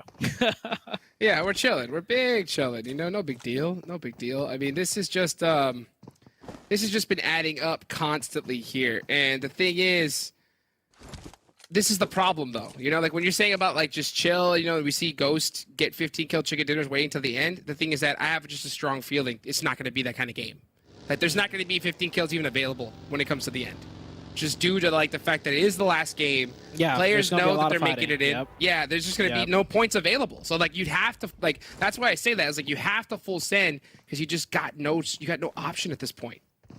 All right. So I think what Dope should do then, they know where Bop drops. I mean, we've seen Bop drop in Primorsk so many times with that plane path, right? They should wrap all the way down towards that direction, try and catch Bop out, take them out first, and then, go for those kills. Because keep in mind, they need an amazing performance, right, Hot Jukes? But it's an amazing performance on top of Bob not having a good performance. If Bob has a decent, okay performance, an amazing performance won't be enough to cut it. So realistically, they should be hunting down Bob right now. I hope in their comms, they're not talking about the circle. They're not talking about, we'll take it slow, we'll loot up. I hope they're talking about where will Boring Protocol be on this first circle shift, because we need to take them out first. That should be the comms that is going through their mics right now. You couldn't have hit it any more on the head. This is what it is. It's you can't just play the game normally and just think you're going to be okay at this point. It's just not that kind of game. I mean, it's something totally different. And these players, they've been just accumulating these points like crazy over this entire tournament. And this is the position that you put yourself in. I mean, this is the position you put yourself in, and you got to realize that you're in this position because of what you've been doing. So to get out of it, you got to do something different. I got to agree. But at the end of the day, right, Hot Jukes, at the end of the day, it's a learning experience. Not everyone could be winners. And you see right here, 19 Esports, not winners there. Maybe they'll go back to the drawing board. At least it happened during this game, right, where pretty much the points don't really matter anymore. Both Syndicate and 19 Esports are going to make it into the PMPL NA finals. So it's once we get to the NA finals, the points will reset at that tournament stage, in a sense. So for them to kind of have a little slip up there, that's a learning point. So to make sure it doesn't happen to them again when Syndicate drops for that, garage to contest them for that car. Oh man, this is gonna be a close one.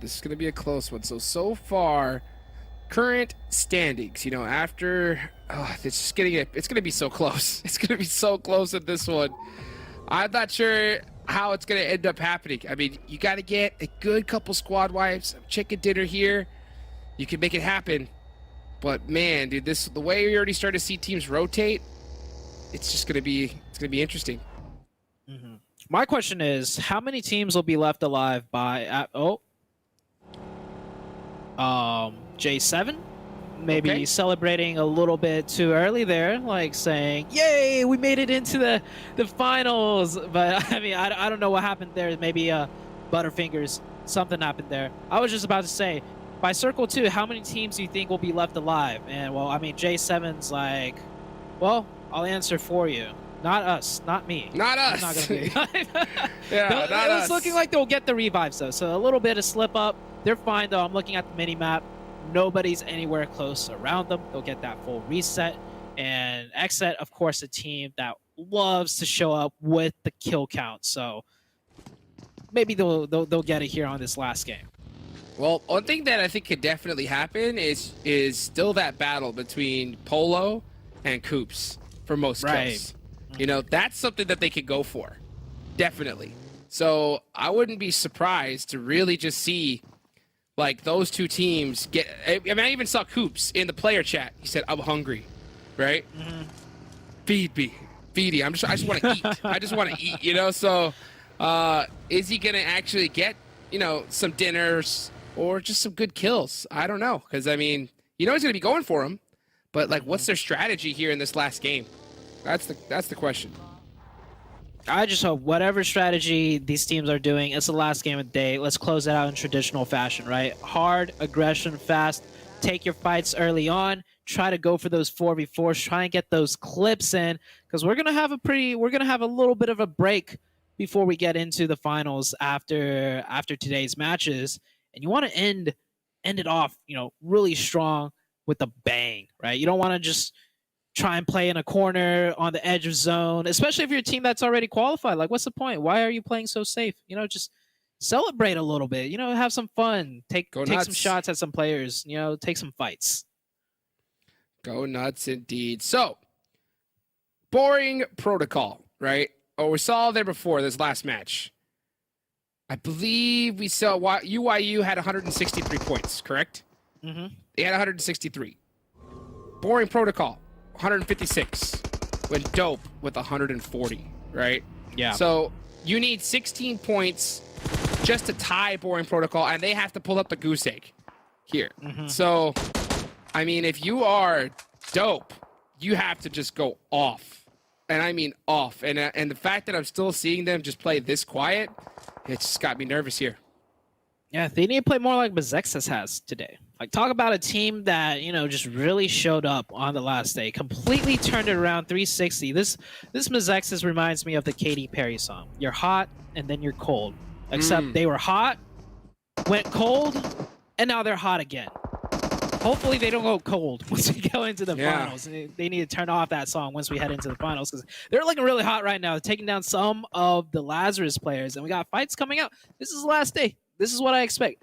Illuminati taking a fight with the Knights right now. Looks like Land is Nox. Illuminati looking kind of sandwiched in. AZ will come in huge, so AZ's got to make a play for this team.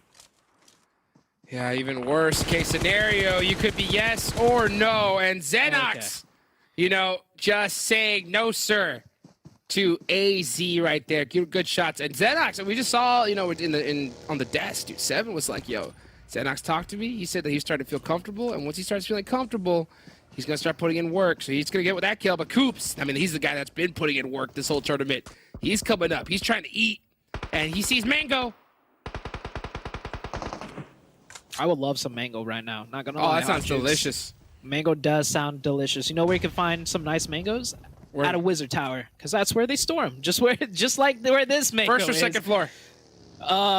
First floor on the outside. He's out. On the field, dude. There we go. You were talking about Xenox, right? Something I noticed in the top 5 fragger list. I think out of those 5 players, only the Knights have 2 players in them. Every other team, you know, they have Polo representing XSET, Tensa representing Ghost, right? The Knights have 2 players up there, but out of those teams, the Knights are currently doing... They're not doing bad, but they're not doing as good as those other teams. So I think the Knights, they got their star players. They got Coops. They got Xenox. But they need to maybe, you know, tighten up their strategy a little bit. They're not getting the placement points. They're obviously getting the kills when they have 2 of their players in the top 5. So that's one thing I'm really curious to see once we get into the PMPL North America finals. Like, are we going to see the Knights that completely destroyed everyone in Americas? Or are we going to see the Knights that we kind of see right here? Like a really good team, but not the best of the best. I don't know. I mean, the Knights, when they really hit it on all cylinders, they're just so scary. And I think you have seen just a little bit of that shakiness from them. During the finals, though, I think they're going to step up. I think they're going to put in that work, and they're going to just be a different squad coming into it because they know what's on the line. They know that PMGC slot due to points is out of reach.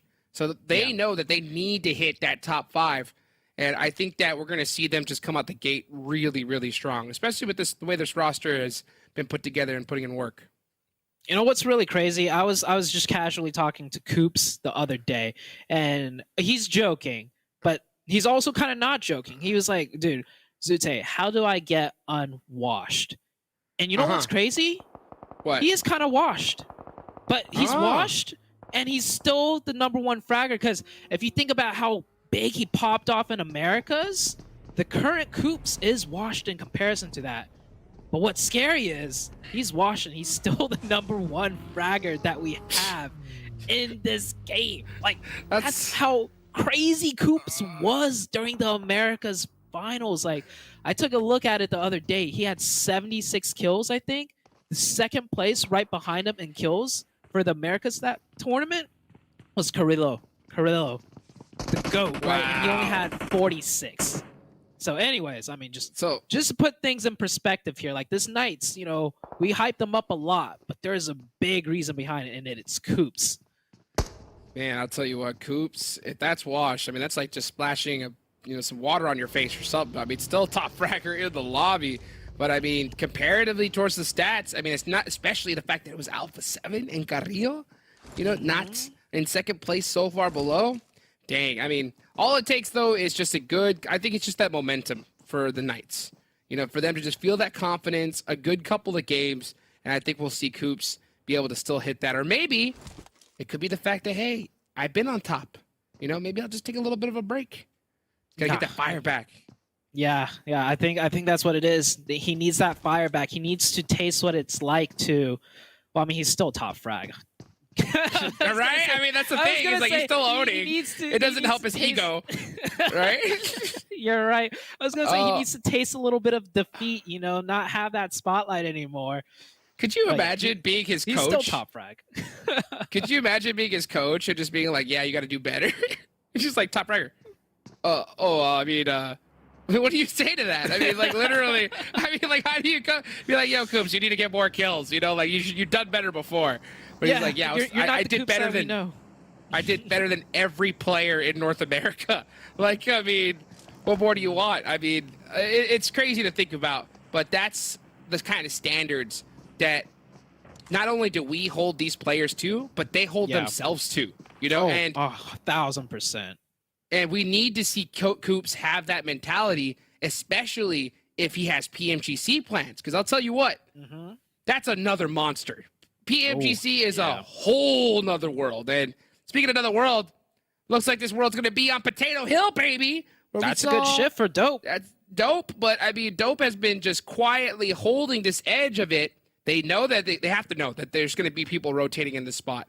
So they just have to hold that edge, control that side, and I'm honestly pretty surprised. This last game, it's seeming pretty normal. It's actually extreme. I feel like this is like game 2 of like week 2 or something. Everybody's actually playing quite conservatively. So let's talk about Bop. Bop does not have the circle. Bop is in direct line to rotate into Dope, if that is what Bop decides to do. But I think Bop knows they have a good lead, and they're just going to play it very passive. They're not going to look to take over any positions because they really don't technically need to. Like, they see the kill feed. They probably see Dope hasn't gotten any kills.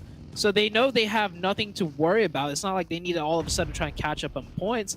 Dope needs to, start popping off right now, and getting zone is a good way to start, but also it's a double-edged sword. If you get zone, you don't move anywhere, and if nobody drives into you, you don't get any kill points. On the other side of things, though, Ghost Gaming, they're looking to get some kill points, taking shots, and BTOWN as well. XSET in trouble. That US is really beat up, but it looks like they will be able to full send it just in time. Away to safety. XSET by the skin of their teeth, making it on in. Ghost is coming from the edge of the circle now. All right, Ghost playing edge. That's something different. Something we don't see, all the time. Usually they just have to chill in the middle. Oh, look at that in the kill feed, though. Bop. Okay, Bop. Getting some kills on Syndicate. Bop just playing very slow. Syndicate driving by. They're probably wondering, why is there still a team here? And it works. They get the kill. Tensa, the top frag for Ghost Gaming. Tickling the toes right there, and Tensa tickles J7 down. J7 laughing too hard, gets knocked over.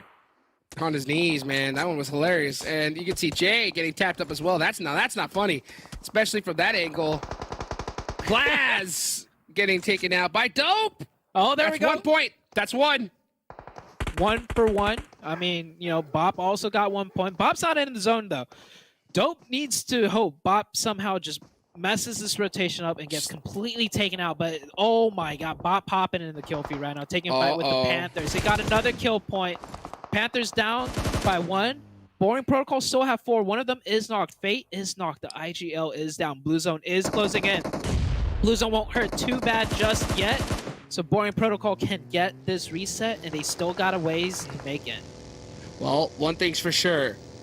Dope's going to need more than 23 points if they even want a shot at UIU. So that's a worst-case scenario. If Bop pops off here, that's going to be their goal that they're going to have to hit. Bop is getting beat up pretty well. They've got 2 down. Kissix, able to win that 1v1. And he's going to try to confirm that point. Yeah, he gets it. So that's 3 points on the side of Bop. Brad looking straight in this direction. Bop is in the blue zone. It's not looking good for them. No, yeah, I think this is the end for Bop, but at least they picked up a few kill points. They didn't just die and, lay over with a goose egg. That's the worst feeling when you have a good lead.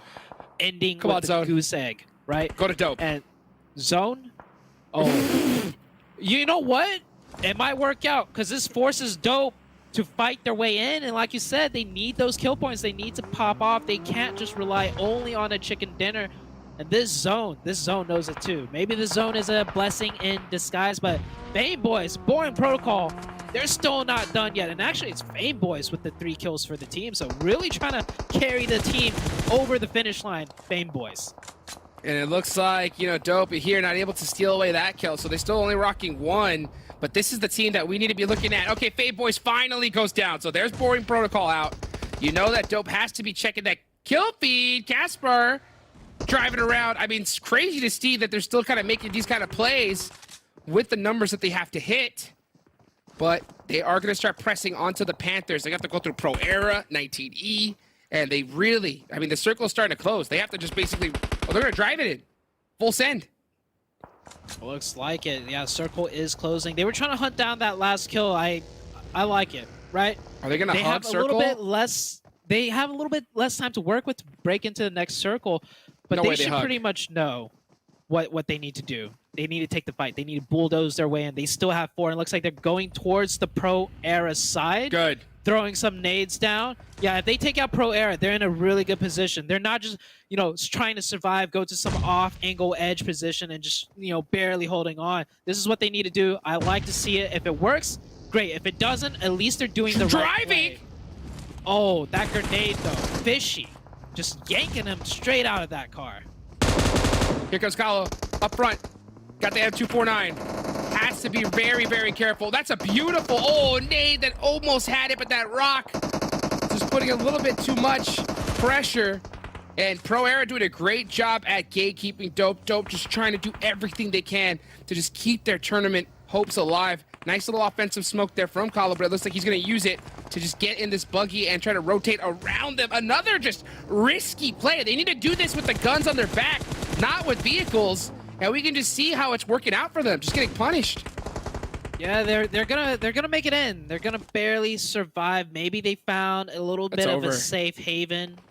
But yeah, they don't have control. They don't have control of any side of the circle. They're just trying to stay alive. And when you need a good game, when you need a huge game, trying to just stay alive might not be enough. They will survive this circle. Mezexis, I guess, don't have clear lines of sight. You can see right here, Kalo's found a nice rock, got the tree for cover.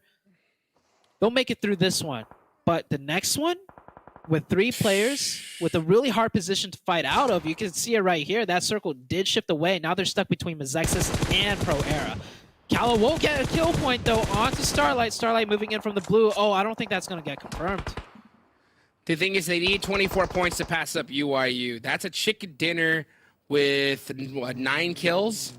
Yeah, I mean, minimum, just to even tie him, so, or get close to him. So when you need 9 kills, there's only, what is that, 13 left alive? And you know that the other teams are going to start dropping others. You've already put yourself out of that position. Like, you need to be aggressive here. Maybe they're just hoping for the best, just hoping for the chicken dinner and just seeing what happens. I agree. They tried to go aggressive on Pro Era. Didn't work out for them. Honestly, that Did they, push... though? Yeah, that push, I could tell. They were trying something, but you could tell they're not a team that's ever had to really play aggressive. That's not their style. You saw them just trying to drive around for a lucky run over knock. They had no one really to cover with the guns or push up with the grenades, and it was just like they were, trying to do a Hail Mary play. Maybe we'll get lucky. We'll run some people over. Didn't work. The guns, though, are working. They're putting in some damage onto the Mezexis team. Circle is starting to close, so Mezexis making the first move. Dope's going to follow in behind. Pro Era's already in zone. It looks like Dope is going to look towards the Pro Era side. Maybe they'll just edge in one more time. But like you said, the kill opportunities are dwindling. They need to get some of these kill points before everybody gets killed. Starlight actually made it in with just 1 HP. That smoke ended up being perfect timing. Starlight's going to go for the first aid. This could be a great grenade. Oof. Barely makes it away. Look at Nesquik hopping in the Tesla just to be able to get a few more sight lines. But they did actually make it into this circle. Graves going to go for the 1v1 and catch him. Beautifully done. Here comes 2. Oh, Starlight with the leans. Looking good there for a second, but 24K. He's going to go down to the nades. BTOWN holding out Mezexis. The leans look nice, but that's pretty much all it was. It only looked nice. Starlights didn't hit the shots, didn't drop them, but to be fair, Starlight was getting shot by a different angle at the same time. So nice try from Mezexis. I mean, this Mezexis team, I like how they went out. They went down fighting. That's a great way to end this portion of the tournament. They're looking hot. Let's see if they can keep that up. Meanwhile, we still have Nova left in the game. Nova right now with only 3. Oh, I jinxed that. That is Coops picking up another kill point.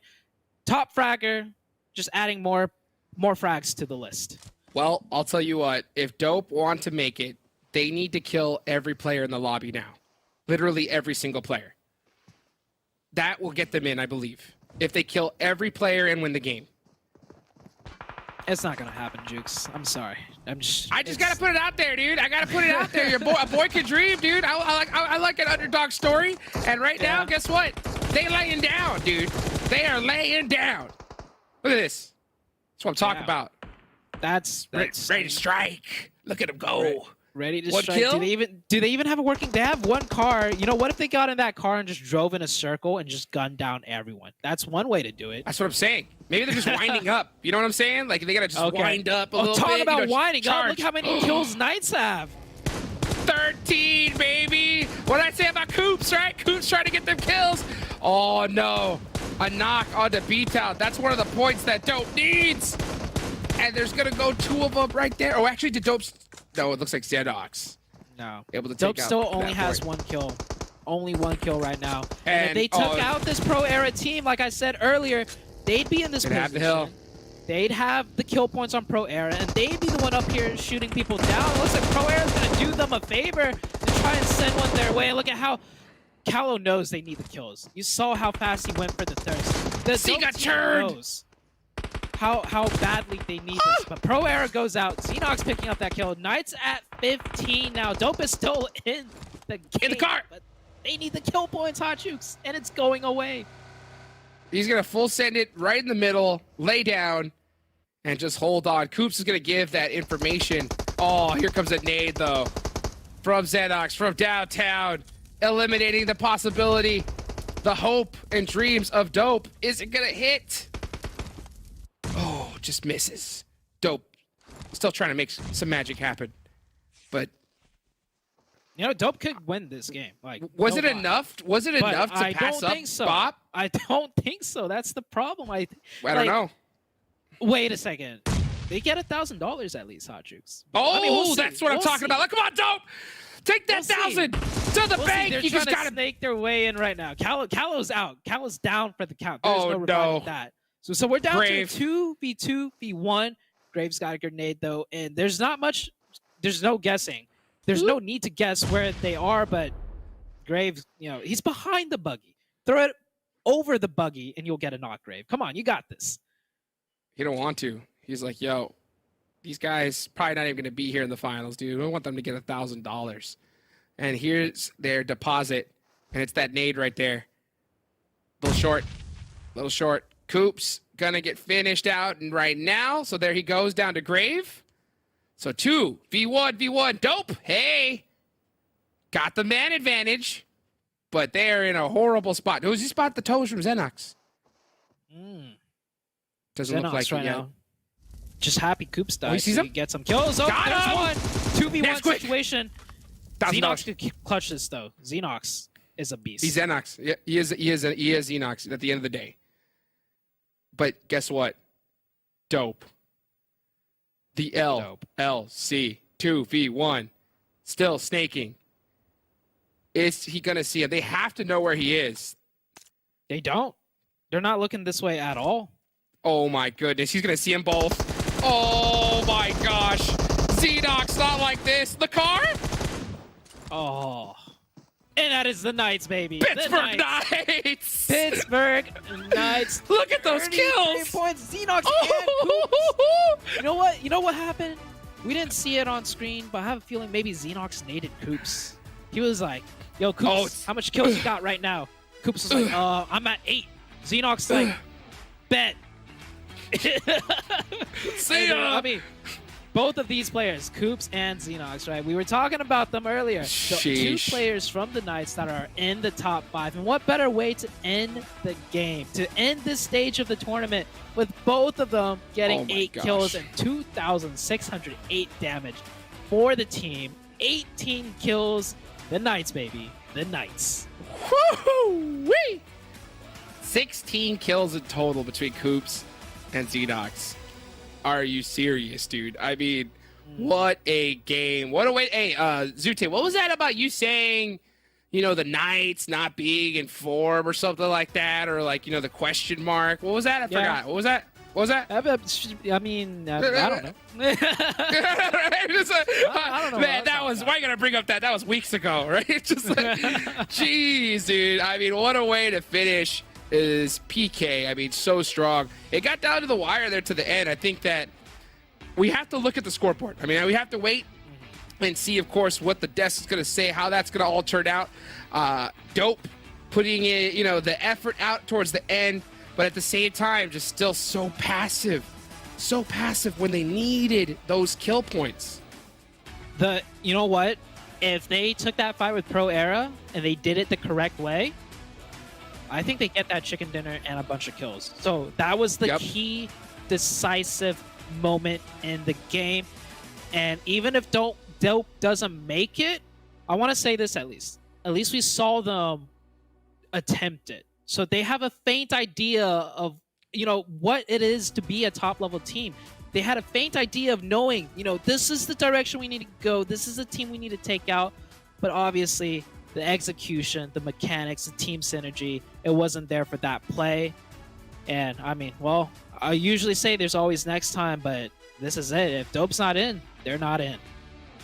That's the tough part about this. Someone's got to go home and someone's got to make it in. And Dope, we saw them this whole tournament just kind of be a little bit shaky, making a lot of the same mistakes. But at the same time, you got to give it up for them for even making it this far in the first place. True. I mean, that's the big thing is they got an experience that very few people in all of North America actually get to get. So, I mean, what a day, what a tournament in whole. Let's, of course, take it to the desk so they can wrap things up and we can find out who's going to the finals. Let's go.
Oh my god, this phone feels incredible. The best processor, 120 hertz, 12 gigs of RAM, and a Hasselblad camera. What more could you want? The HyperTouch on this bad boy is phenomenal. The best model of OnePlus phone I have used to date.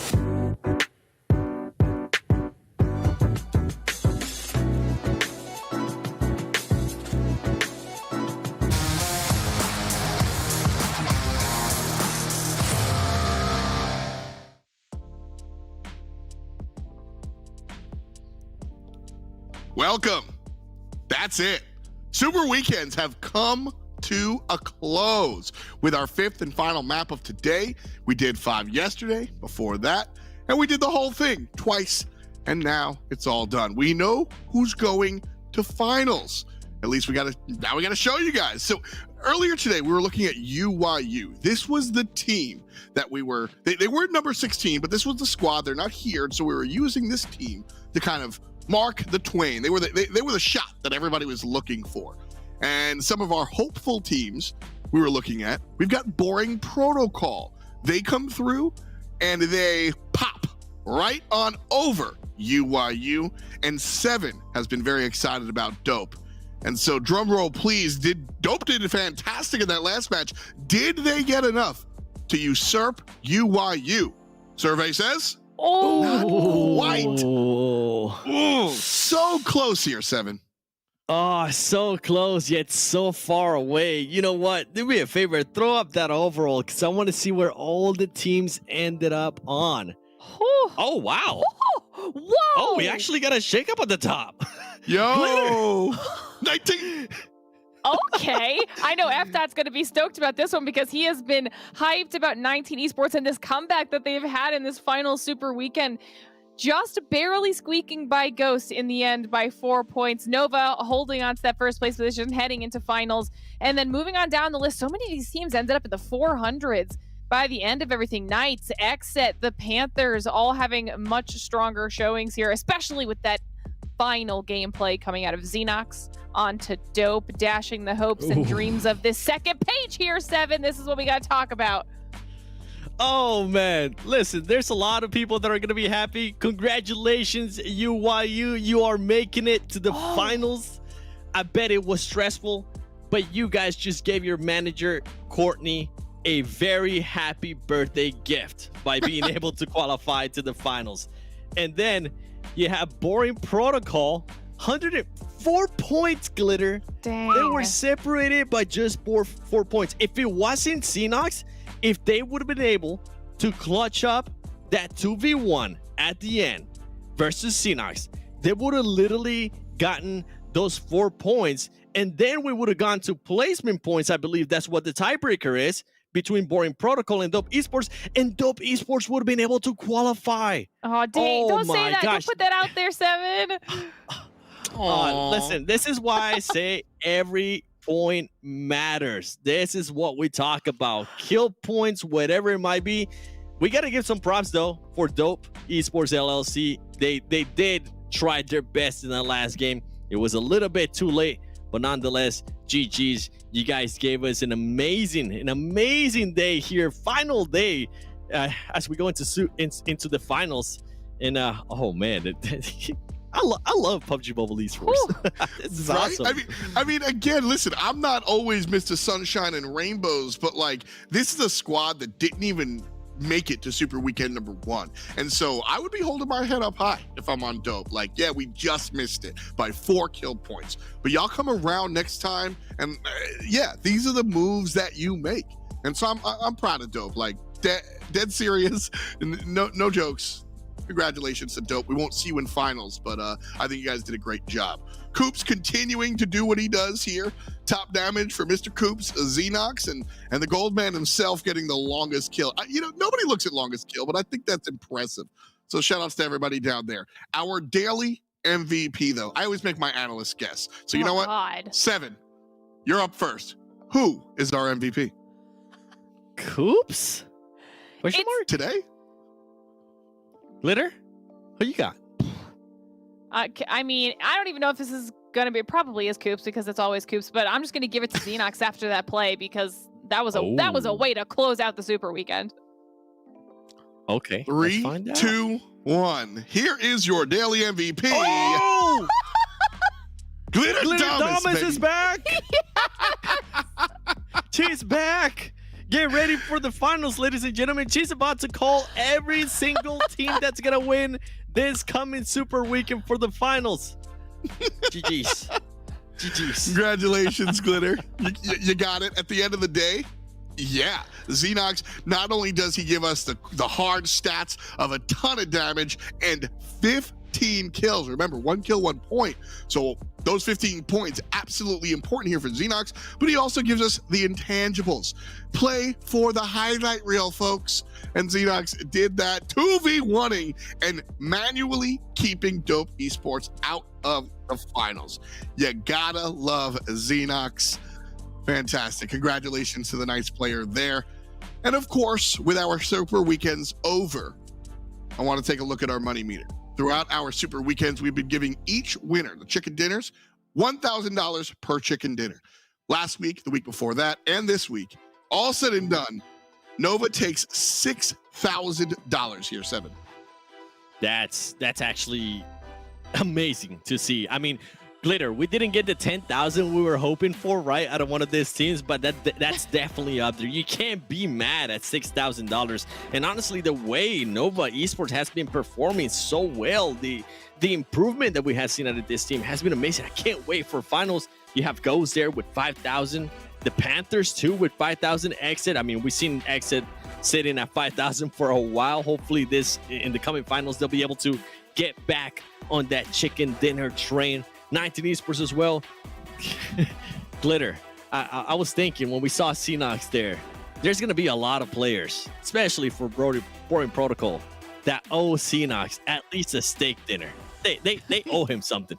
Make a shrine out of him. That boy just sent you to the finals. You're not wrong.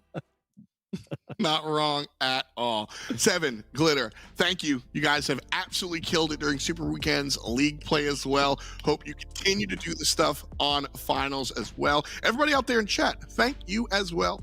And in fact, I have a gift for you guys. Thank you so much for hanging out through our league play and our Super Weekends.